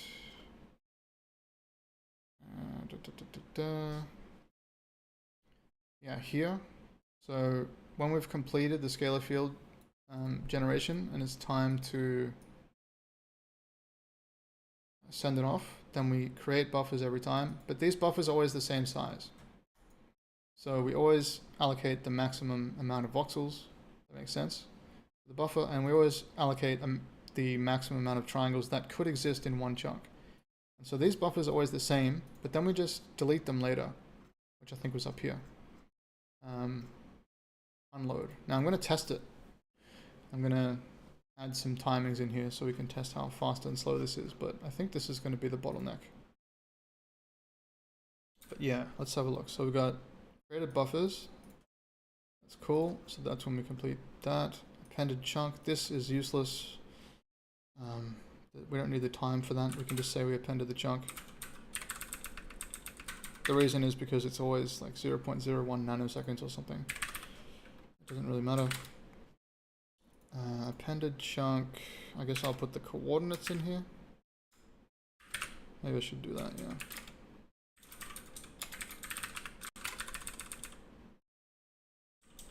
Coordinates or the position? Yeah, doesn't matter. That's fine. This one, copy data, created real vertex buffer object, etc. That's weird. So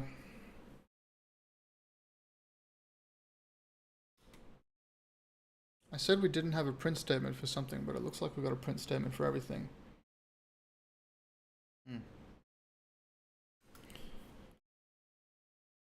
No big deal. Okay, let's time these, eh? So,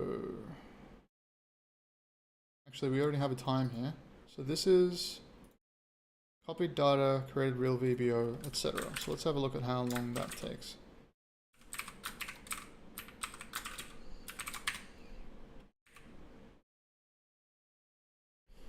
Okay, this one's 23, this is 99, this is 99, this is 24, 99, 22. So something, there's a lot of variance here. And you can see here, created buffers in 71 milliseconds, created buffers in 4 milliseconds. So that is very odd. It's very fast and very slow, very fast and very slow. Maybe some kind of cache issue. Or maybe it's creating buffers. Created buffers, where is that? It's this one, right? Where we create these storage buffers. So what I was thinking of is we should just reuse these since they're always the same size. So we could make something like a, well, we've got these chunk generation state, which is already locked by the mutex, so we can put something on there, I think. So in here we could have something like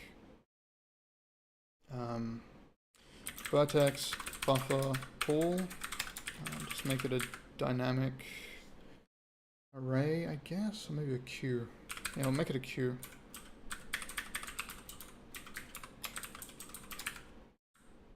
And it's just going to be a queue of unsigned 32-bit integers because that's what an OpenGL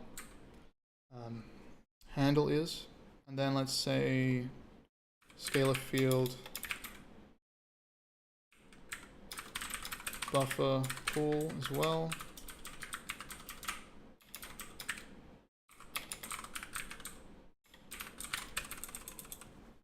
And so basically what I'm thinking is, instead of just making one, we're going to check this pool, and if the queue is not empty, we'll just pop one off and use that.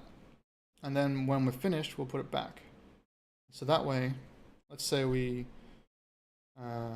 generate 10 chunks all really quickly. We're probably going to have 10 new pool buffers end up in here, but then when we're flying around or walking around and we want to generate more, we can just reuse these ones that already exist. I think that will be fine. It does mean that the graphics, the VRAM will go up. How big are these? I don't think they're that big. We can actually check that. Let's have a look at RenderDoc.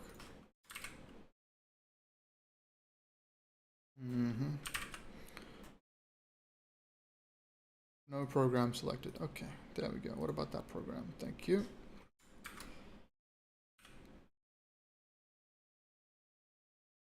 Okay, can I see? Not that. I want actually. No, I can't. I can just calculate how big they are instead of doing this. Where are they? Where do we make them? Load, shader, buffer. So, what is this? Size of vertex chunk is chunk vertex rather. 24. 333. That's not 24. That's 18.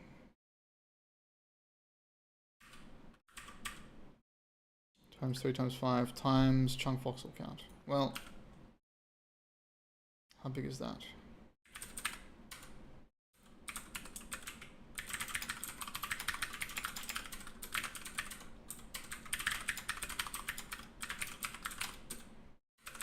What's the problem? Alright. Okay, that's that, and then this can be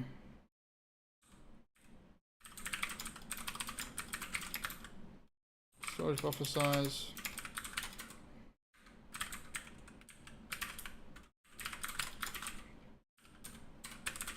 What? Okay, good. And we know that's just 4 bytes, so we don't have to worry about that. Although maybe we do have to worry about this. Maybe we should reuse the triangle buffer as well, because we're still making a buffer each time. We don't have to.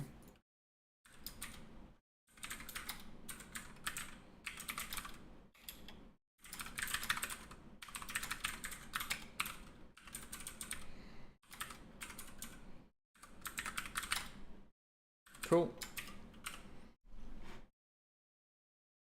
Just a second. Okay, great. Triangle count buffer pool. Great, triangle count.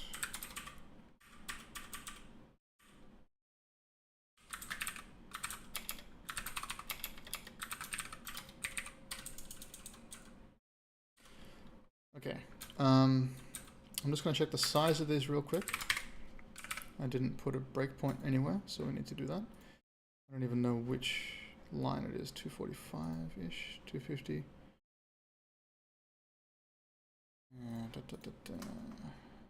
250. Yeah, okay, that'll do it. And let's see how big these are. 9, that's pretty big, I think. 1,098,500 bytes. This one is 98,865,000 bytes. So that's 98 megabytes. All right.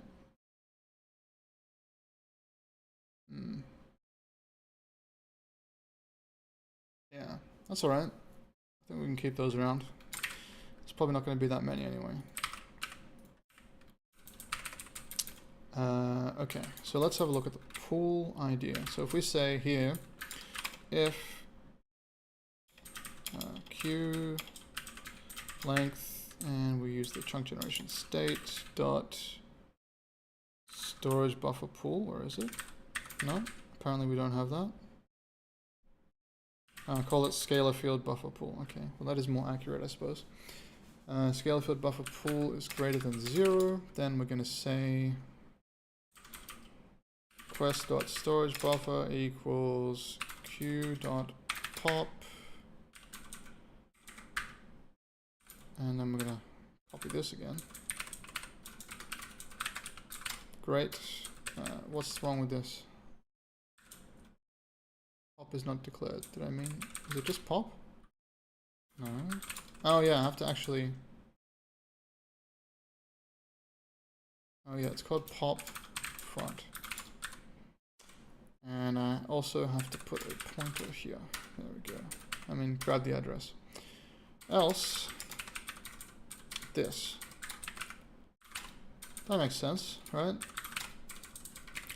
And then we do the same thing for vertex buffer. Chunk generation state dot vertex buffer pool greater than 0.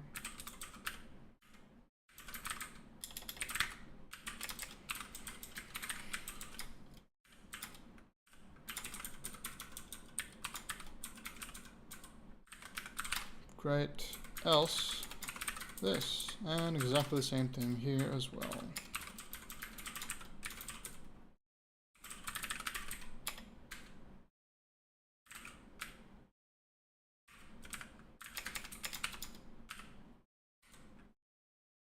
Hello there. I cannot read Cyrillic, so I cannot pronounce your name, but welcome. Thank you.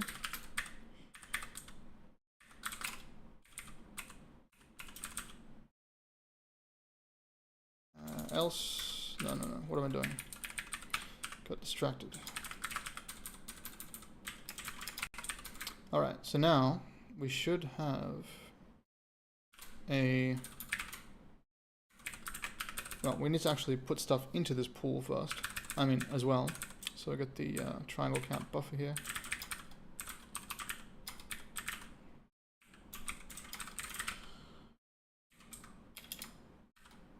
Triangle count buffer pool. Good. Very long names in this code. Cool. So when we're done with them, is it Comic Sans? No, it's actually called Comic Mono. It's based on Comic Sans.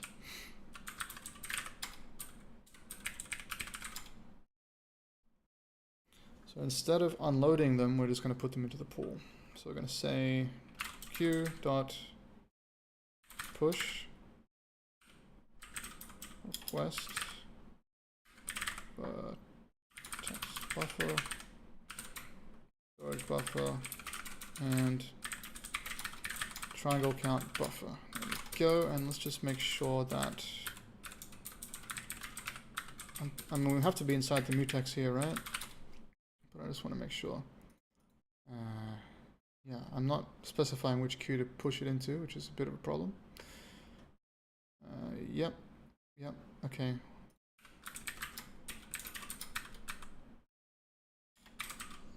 Trunk generation state dot vertex buffer pool.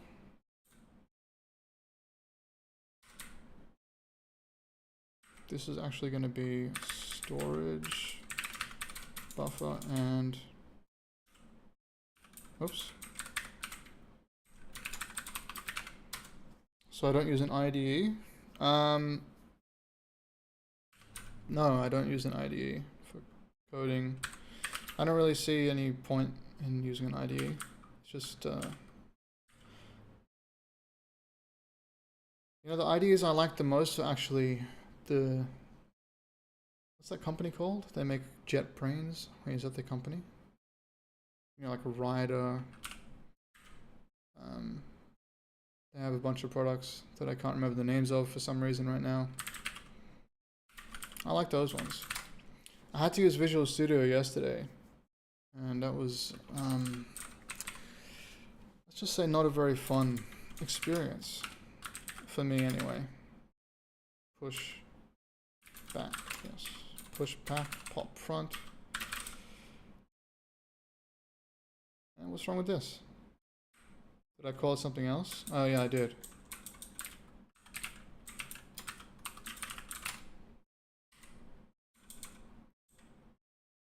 Okay. So we're not deleting them, we're releasing them. We're not releasing them. I don't know, put them back on the queue. Put temporary buffers in the free queue. Great. These didn't really have to be queues, I guess. They could have just been arrays, but that's fine.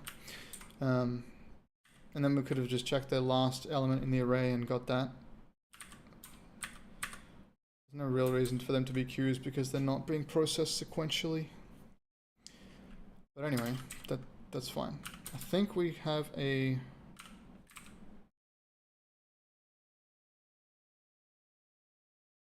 I think we have a benefit here. Let's have a look.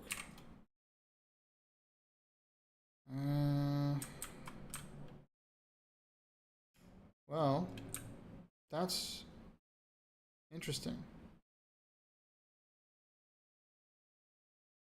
The buffers aren't cleared. So we're getting weird garbage results. Should have thought about that, huh? But let's see. Wow, that's way faster. That was 90 milliseconds just before we did this. So you can see the first one here is 140, 180 and 10, and then it goes down to 81, is that microseconds? That's pretty cool. That's much better. But we have garbage data in there. Oh, hello, Arctic Flare. How you doing?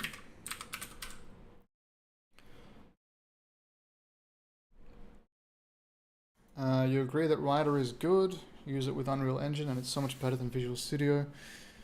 Yeah, I think they just make good products, and Microsoft is in a position where they have not had to care about making good products for a long time, so they just don't, really. And I think eventually that's going to destroy them, but it's going to take a long time. We'll see. Or at least it'll destroy their software part of their business, which is increasingly smaller and smaller, apparently. Okay. So we need to clear these buffers when we put them back. which is maybe going to slow us down. Maybe we clear them when we get them.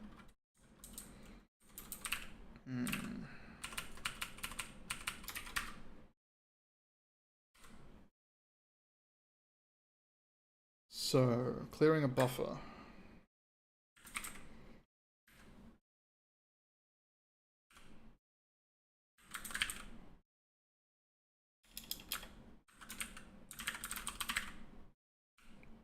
I need to update shader buffer. There we go. Update shader buffer with the ID. With this, and the data is going to be nothing. And the data size is going to be vertex buffer size, which I guess I will calculate here. And the offset is going to be 0. And I'll do the same thing for this. No, this shouldn't matter, because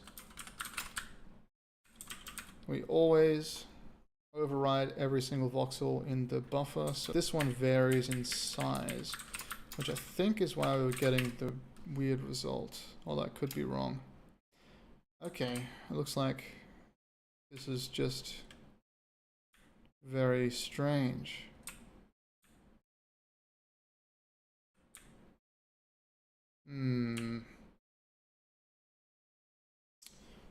Not great.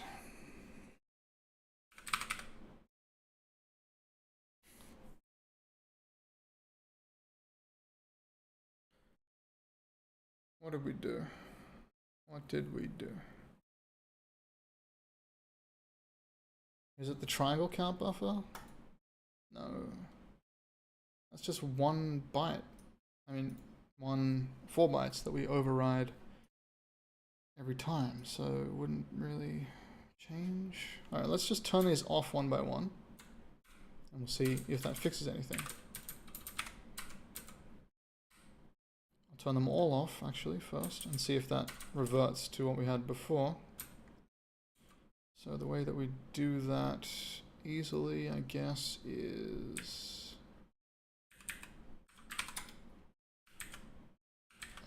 maybe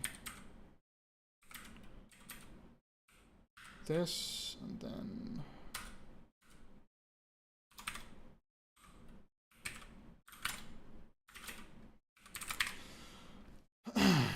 okay, yep, that looks better. The terrain looks kind of normal.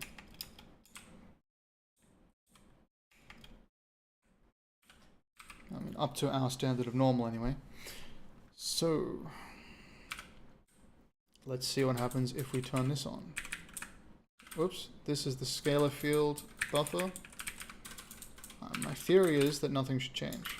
Let's see if that's wrong. Yep, that's wrong. How is that possible?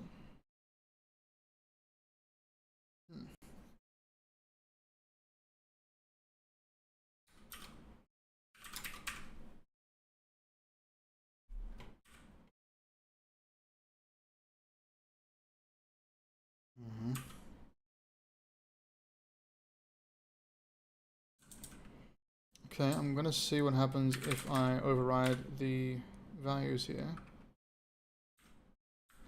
Update shader buffer.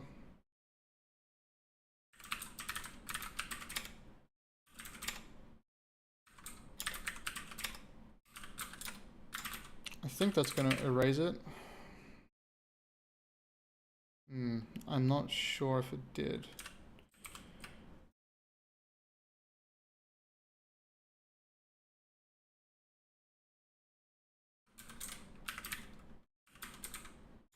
I don't think it's gonna work if I do something like this.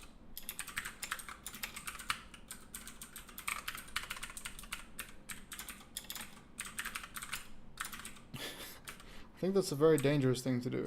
Let's have a look. Yeah, thought so. Yeah, so not that.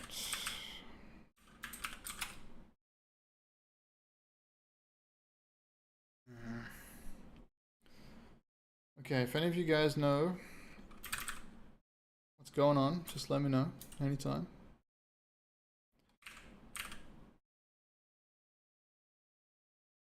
I'm gonna grab a drink, so I'll be right back.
Okay.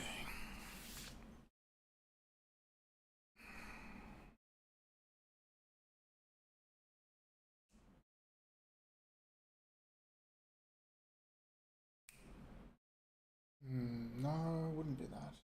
Would it? No.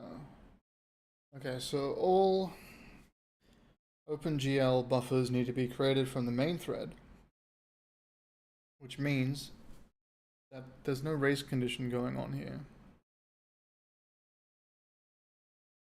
I suppose that's why they need to be created from the main thread.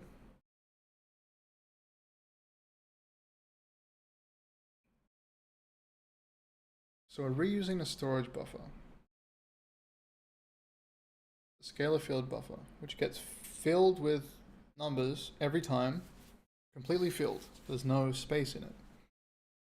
So you'd think, okay, we get the buffer, and then this is when we've completed this scalar field generation. Oh yeah. Right. Okay, there's the bug.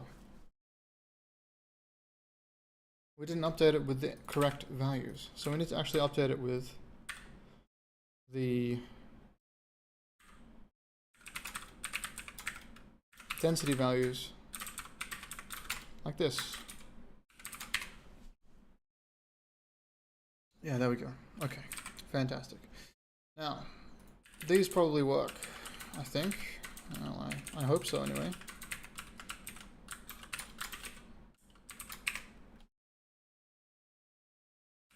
Right, same problem with this. I think, no? Update for text buffer. That one's fine. This one is also fine. Okay, so we have a problem.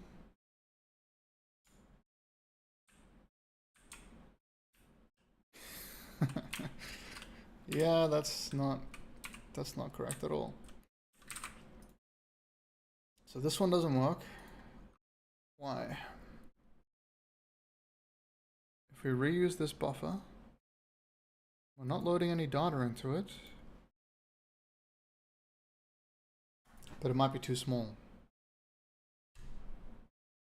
No, but these ones are always created with this size. I'm actively working on any projects. I mean, you mean games? Yeah, this game.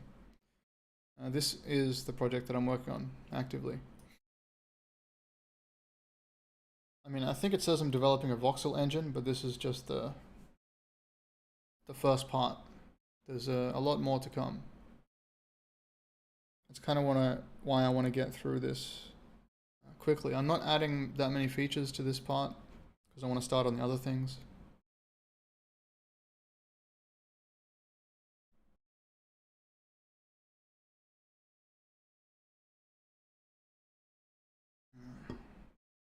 What is it about? That's a good question. I can't say that I'm 100% sure what it's going to end up like, but in my mind, when I sort of think about it, I think about a game, and this is going to sound ridiculous because I'm a solo dev, but imagine a game like, I'm not going to say like Skyrim, but kind of like Skyrim in terms of the vibe and the first person perspective and the NPCs and stuff like that, but with building mechanics from other games like Valheim or Rust or something like that. And you can dig into the terrain and things, which is why it's voxel based. But the thing that I'm really focusing on as soon as I get this voxel stuff to an acceptable level to start experimenting is NPC interaction. So I want to develop an NPC system where they have personalities based on all of these attributes. It's something called the Hexaco personality matrix. I'm not going to go too much into depth about it, but basically imagine they've got, you know, a level of greed or a level of heroism and like all these other stats that you can't see. And then based on these, when something happens in the world, they're going to make a different decision. So I think that could be really interesting to explore. So you could have like an NPC that is really greedy, or there's other attributes as well, like how likely they are to report a crime, or if they see like the player drop something on the ground, are they gonna walk up to you and say, hey, I think you dropped this, or are they just gonna steal it from themselves? I'm kind of interested in exploring this kind of stuff. So yeah, I want to get to that stage soon. But yeah, I have no illusions about the time scale. I'm looking at 5 to 10 years probably for this project, which is going to be interesting.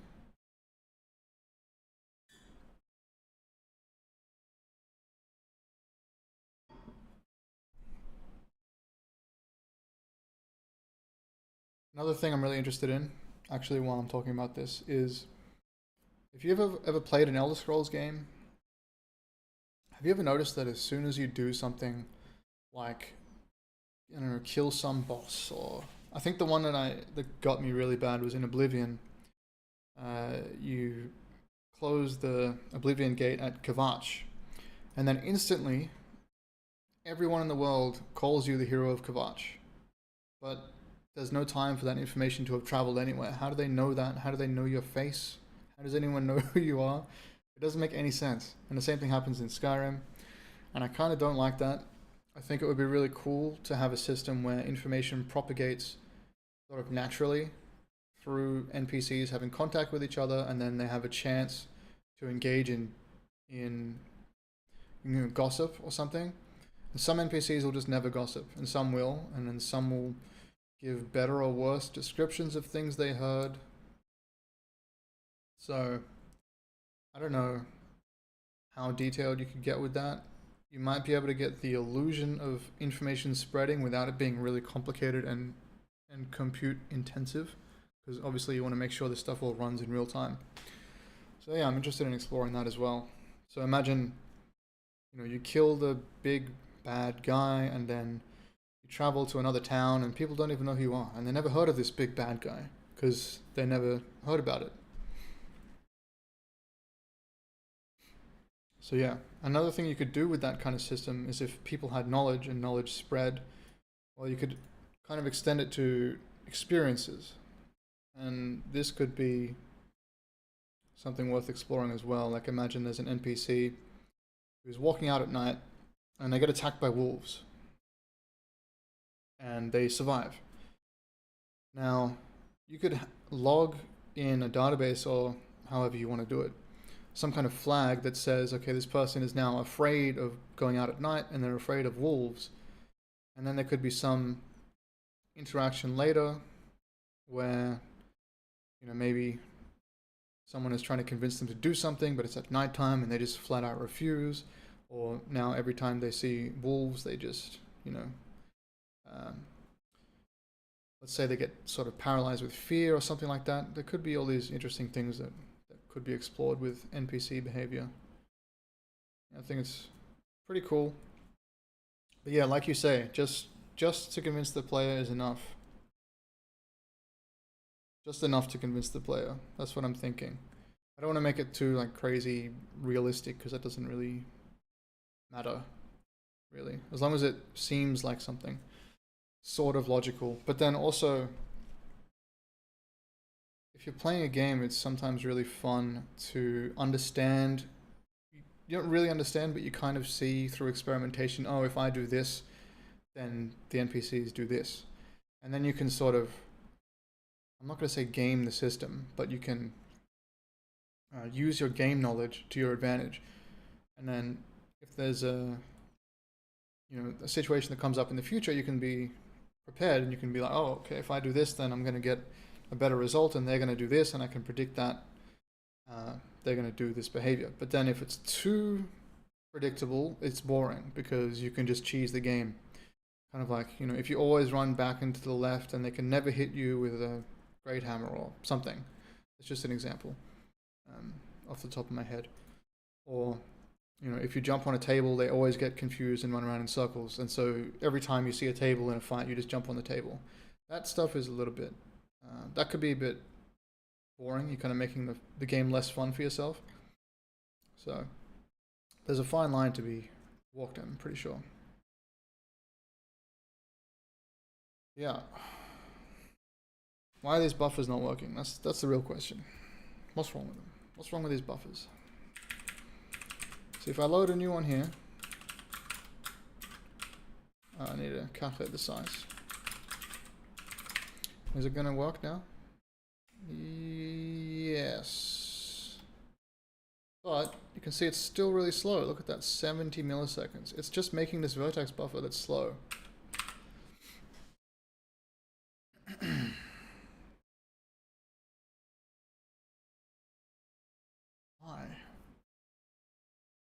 Why? Why?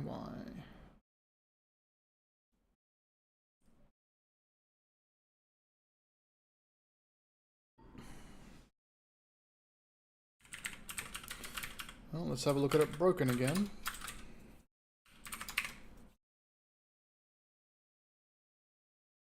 Yeah, see, the weird thing is it's almost correct, but there's just extra stuff. Which is why I was thinking that maybe it needs to be cleared. See, I'm falling through this, which means it's not in the scalar field generation. So the collision, well, it's not really collision. I'm basically just saying I want to walk at the height of the ground at this position that I'm at. So I'm just always walking above the ground. And all this stuff up here, that's all like phantom vertices, I guess, from generating a different part of the terrain. But it shouldn't draw that, because when you draw, or when I draw, where's the draw?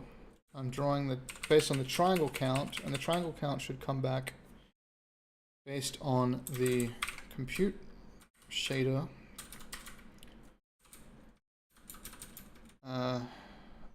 And even though this buffer's got extra stuff in it, that shouldn't matter. Because we only copy the amount that we... Do we only copy the amount that we made? I'm pretty sure. Let's have a look. So it's not that step, it's this step here. Where is it? So the triangle count times 3, that's the amount of vertices. That's fine. So we've got the vertex buffer. Yeah, triangle count times 3 times size of vertices. That's correct. So read that amount into the slice. So I don't get why we're getting the extras there. Unless the triangle count is wrong, which is possible. The triangle count could be wrong, and we could be overdrawing all the time, and I just didn't notice because it was always zeros. And then now I can tell because there's actually data at the end.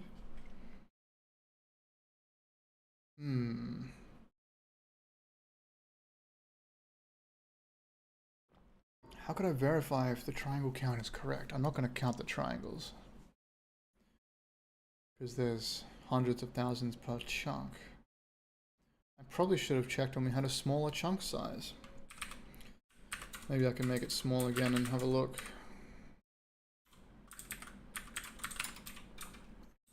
64.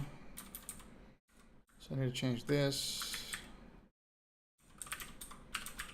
to 8, and then this.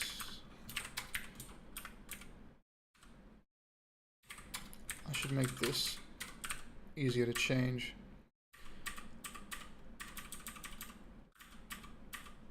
Of course, the terrain is going to be all broken. Oh, I can't do it like this.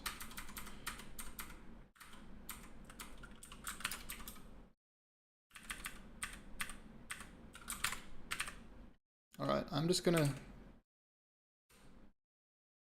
print the triangles. That's not really going to help, actually.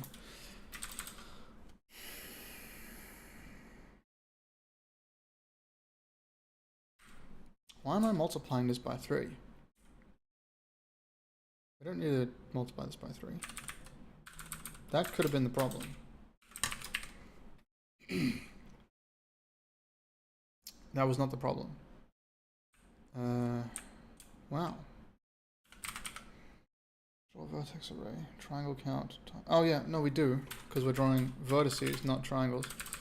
that makes sense. Damn it. Well, let's just have a look at the compute shader. And triangle count.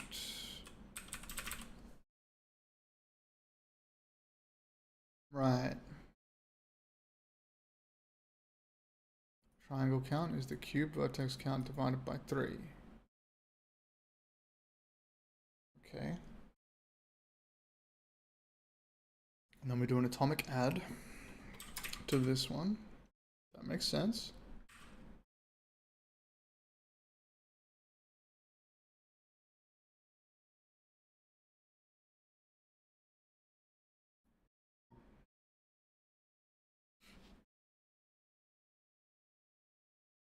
Vertex count, cube vertex count.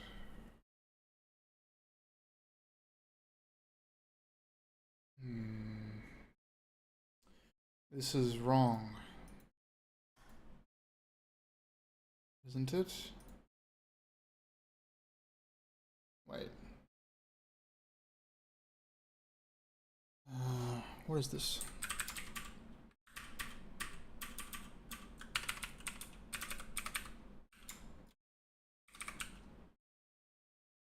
So it's 083. That means vertex 0, vertex 8, vertex 3. No, it's not wrong. Okay, it's not wrong. I'm pretty sure that's right. So it's still plus 1.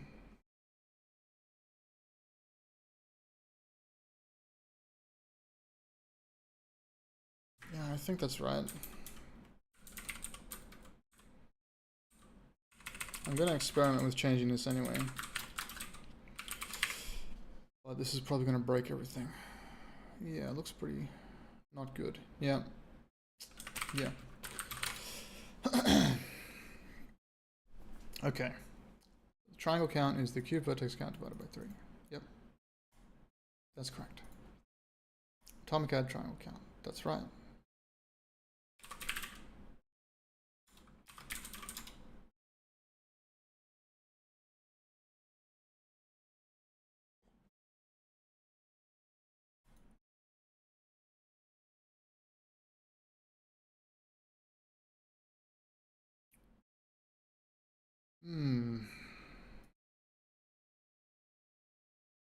Yep.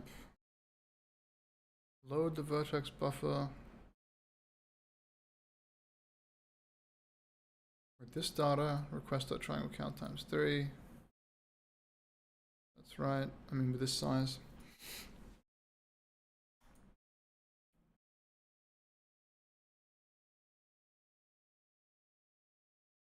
Man, this is really annoying.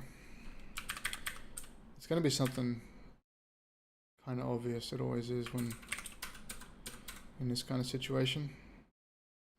I'm reusing the vertex buffer, but why is that a problem? Why? It's always full of, well, it's not always full of triangles.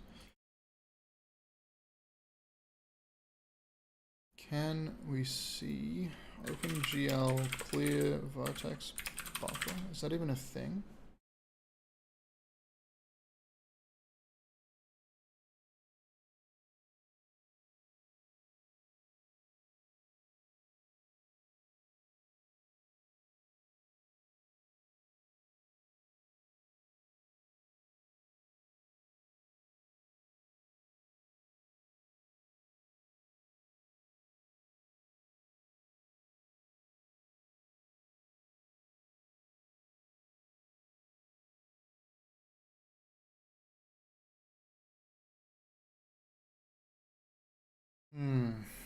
There's something called orphaning a buffer.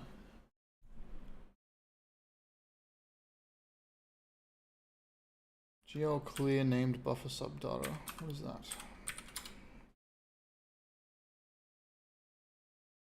GL clear buffer subdata. This, fill all or part of a buffer subject data with a fixed value. So I kind of want to use this. I don't know if raylib has this. Let's see.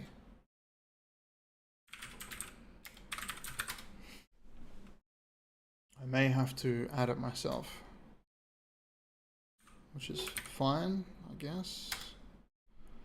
It does not have this. And this is available since version... what? What's the version? 4.3. Good. That's what I'm using. So, I guess you're going to see me use Visual Studio then.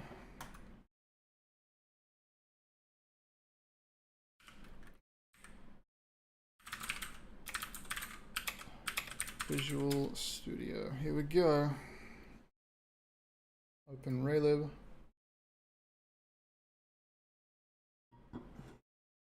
Okay.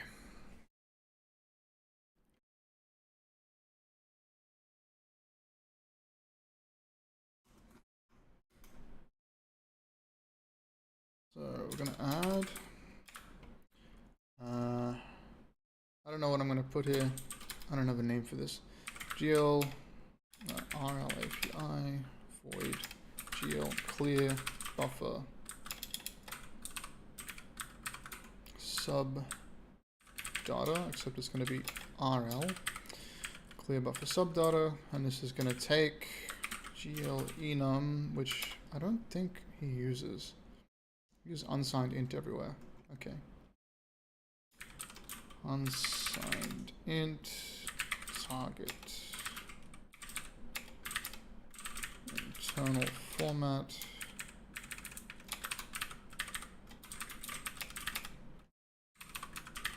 Oh no, this is not unsigned int. GL int pointer. This is, I guess, void pointer. Is there offset anywhere here? Offset. Yeah. What does he use? Where was it? Not that offset. Unsigned int. Okay. That's fine.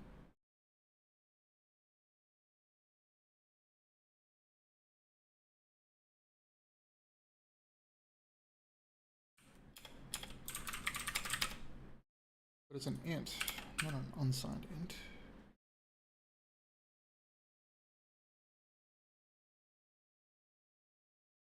GL int pointer.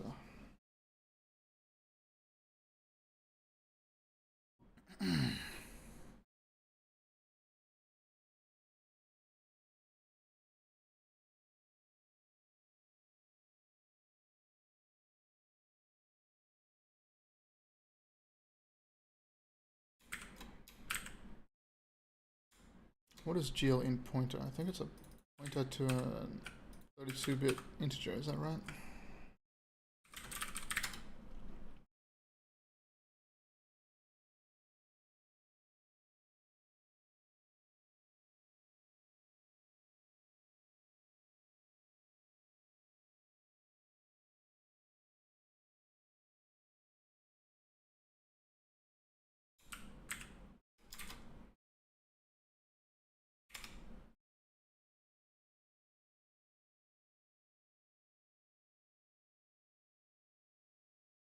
Okay, I'm adding this, by the way. I'm just going to put it here.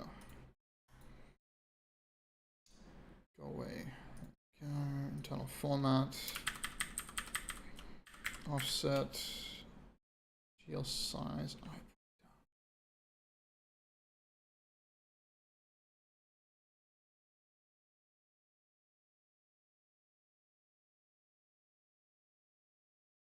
What's the convention here? It doesn't look like he uses any of these types. Just int.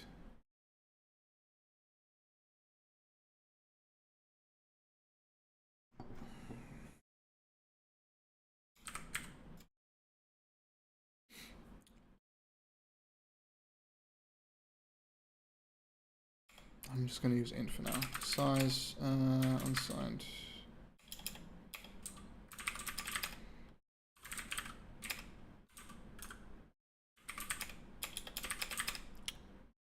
Type, and then data.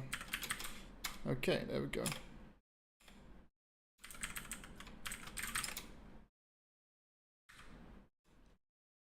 So I need to make this.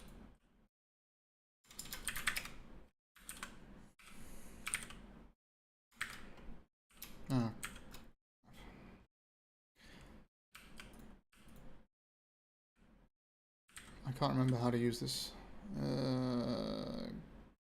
Peak definition? Go to definition? No. Go to declaration? No. Okay, I'll just search for it then, that's fine. I don't have to click this.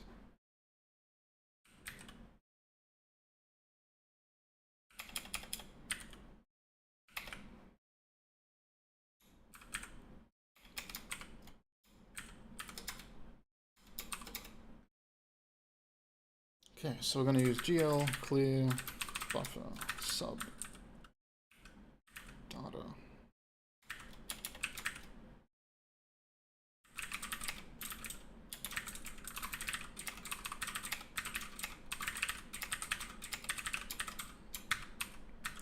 Okay, that should work, I hope. Now we need to build. I'm gonna build all the examples, but that doesn't matter, I guess. Blah, blah, blah. Thank you. Did it work? I think it did. Yeah. Cool. Done building project raylib. Okay. Now I can close this.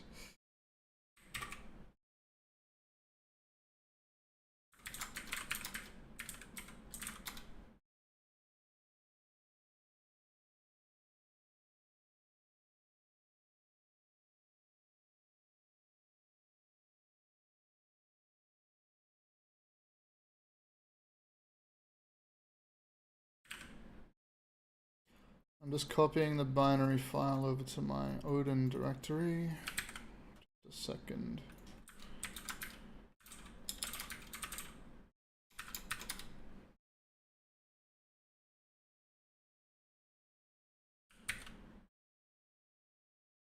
Okay, done. And the next thing I need to do is open.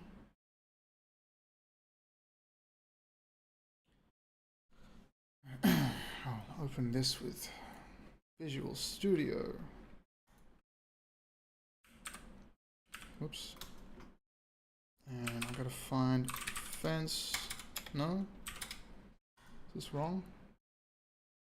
Oh, is it? It's this file I need. There we go. So it's called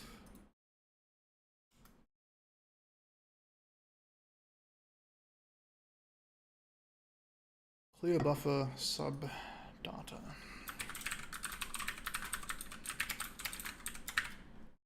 And I already forgot what the parameters are. That's great. To be fair, there's like 7 of them. So we want target c.uint internal format. Actually, he uses this convention. c.uint. Actually, I can just get rid of that. And then I think I used int, yeah, offset size c int, and then format type, and then data for pointer, and okay. So hopefully, just like that, we have access to the thing that we need.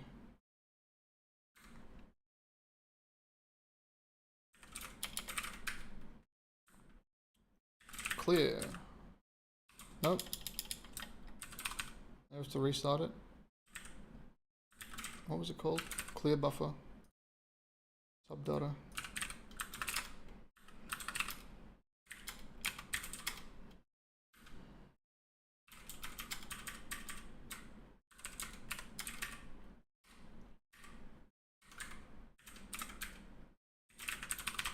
There it is. Okay. Target is this buffer.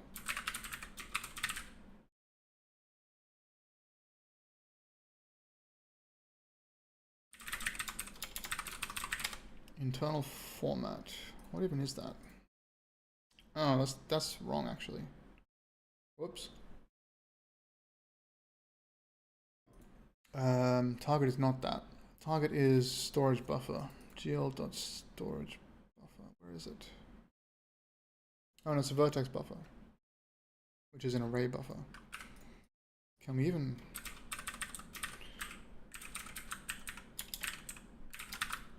Yeah, I should have changed this actually.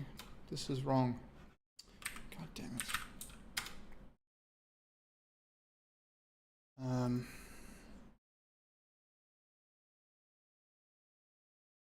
So this shouldn't take these arguments. It should actually take less arguments,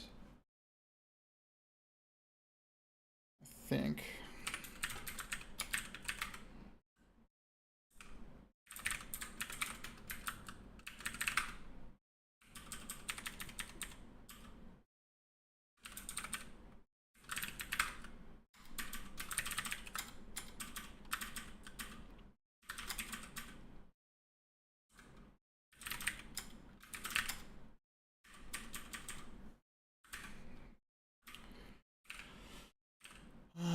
Okay.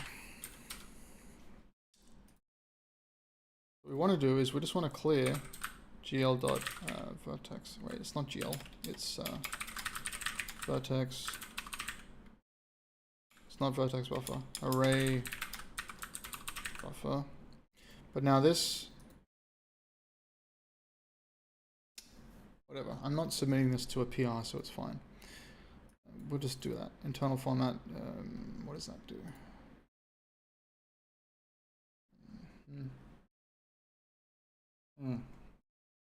Okay. We're just going to say...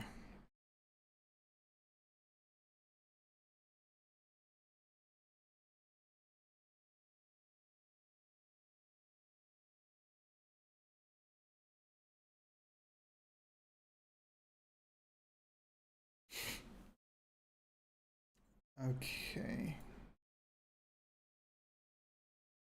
If I understand this correctly,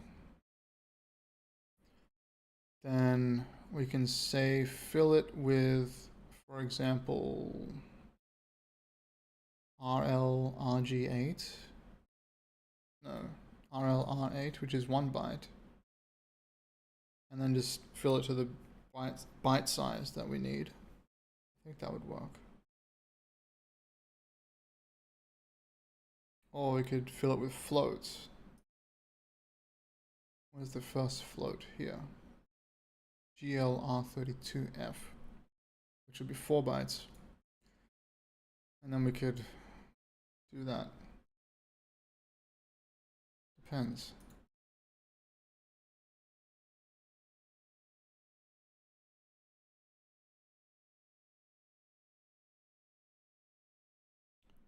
This converted data is then replicated throughout the specified region. If the data is null, then the subrange of the buffer's stored data is filled with zeros. Okay, so we just set it to null. Oh, that's nice. Wait, if the data is null, then the subrange of the buffer's data store is filled with zeros. So then this doesn't really matter, I guess. So we'll just set it to this, and then data will be null. Okay, offset will be 0. What about size?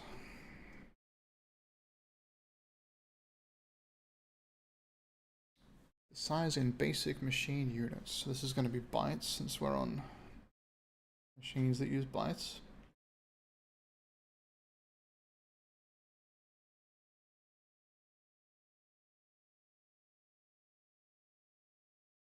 Okay, so we need a size, that's fine.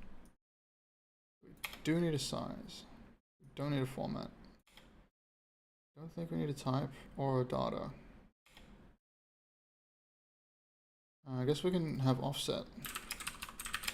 So we can clear a subrange if we really wanted to. And then the format here, the format of the data in memory addressed by the data.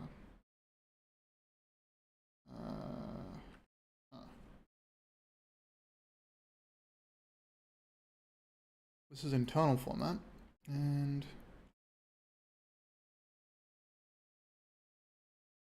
Also internal format, okay. And type is the type of the data in memory addressed by data. Okay, so these can all be floats, let's say. But since we're passing null, it's just going to override in bytes based on the offset and size, I think. Guess we'll find out. Where's build? Build. Am I crazy? Where's build? Build, there it is.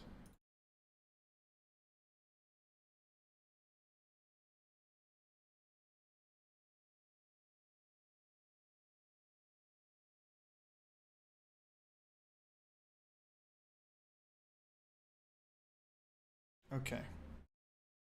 That'll be the new binary, I guess.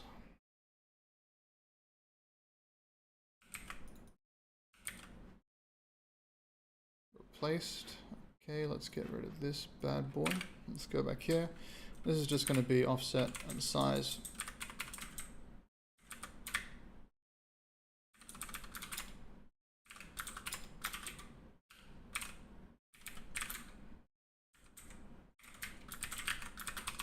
Clear buffer subdata 0, and then the size is going to be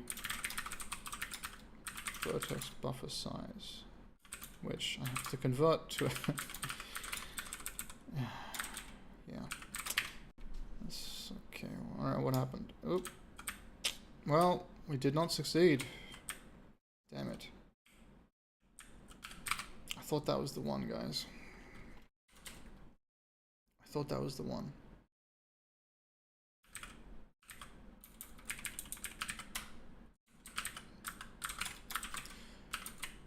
Well, I'm going to put a to-do in here.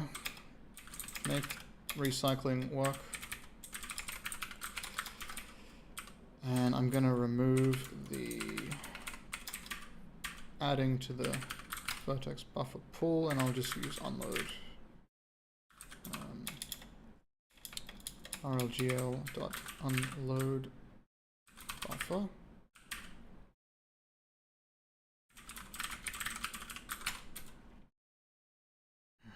There's other things we can work on that are much better than saving 80 milliseconds every time we load a chunk, which we do want to do eventually. It's pretty annoying to have that because it's on the main thread, and so that means frame drops, and that's pretty annoying if you're walking around.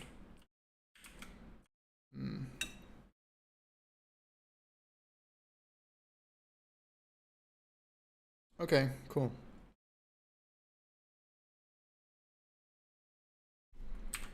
What else did I have on my list for today? So reuse buffers. We reused a few of them. We can reuse the scalar field memory. Yeah, let's see.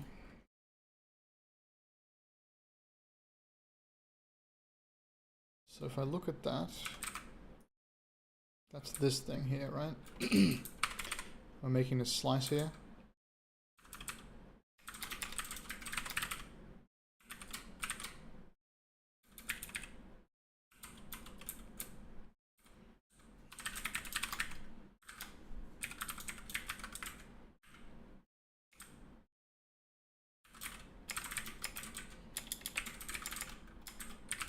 Kind of want to know how fast it is. Time.diff.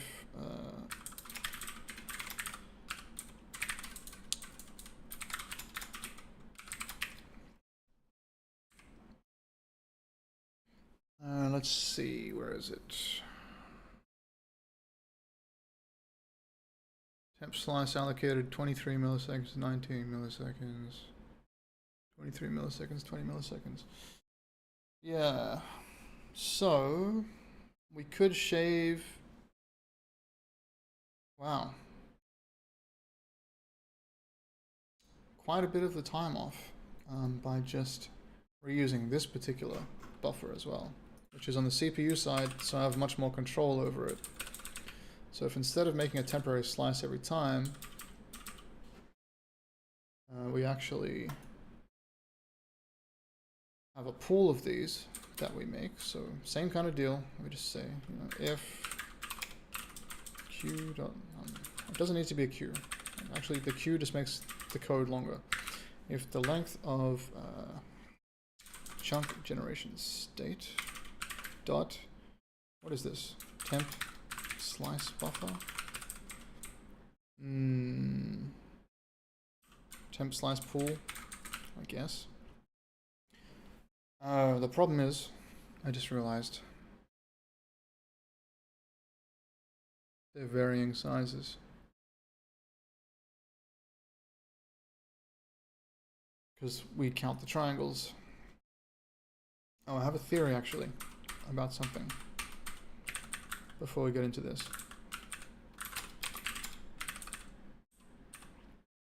And my theory is wrong. Never mind. I thought we were generating these vertical chunks here, but we're not. And then those would be really quick, which is why we were getting really slow and really quick ones. But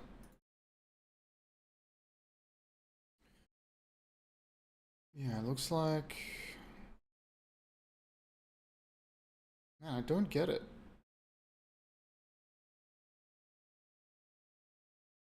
Why is it 1 millisecond and then 73, the next one?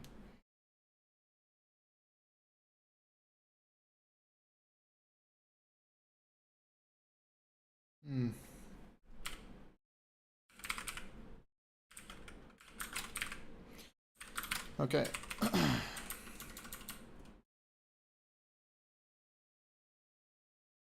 That's fine. I'm not going to do this right now. One thing I did want to work on is, I'm not sure we need to implement this right now, but basically if we generate a chunk and it's in the sky, there's no triangles generated. So what I want to do is set up basically just I guess a map of coordinates, chunk coordinates, and then that would be something like, maybe it would hold a triangle count, which could be a U32 or something like that. And then as we're walking around and we're generating chunks, if we try to generate the same chunk again, we can check this and see, oh, did we generate, oh, this one has 0 triangles, so don't try to generate it again. So I'm probably going to implement that a bit later. But right now we don't even have chunks while we're walking around. So why don't we look at that real quick? I was sort of doing that here. Load distance 16. I'm going to change that to like much lower. Like 3, 4, because I'm dividing by 2. And chunk storage is if it's loaded. Okay, yeah. That was the problem. So I had this map to see if a chunk was already loaded, and if it was, then we wouldn't do anything. Otherwise, we'd request the chunk. But it was just actually, this was never being true, and then it was. Yeah, I might do this offline because it made my computer crash a couple times. It just kept requesting chunks, which means it was creating about 5,000 requests per frame because my FPS is 5,000. I should probably just cap it at 60. So let's do that. But I kind of like seeing the number. But we can just get the frame time instead, which is more accurate. Not more accurate, it's more useful, I guess. Alright, there we go. Yeah. Cool. All good. Well, I don't have anything else that I feel like doing right now. I mean, I'm sure there's stuff, but my brain is kind of turning off. It's 9:20 p.m., so I'm probably going to head off. And I think we can kind of leave it there for the terrain generation for now. It's not great, but it's kind of okay, and we sort of figured out how to do it a bit better using this method here. So I think that could definitely go somewhere. What might be good is actually having these values in a UI where you can slide them up and down and you can see the terrain changing in real time. that would be really good for fine tuning. So I'm probably going to do something like that. But yeah, thanks for stopping by, and I'll see you soon.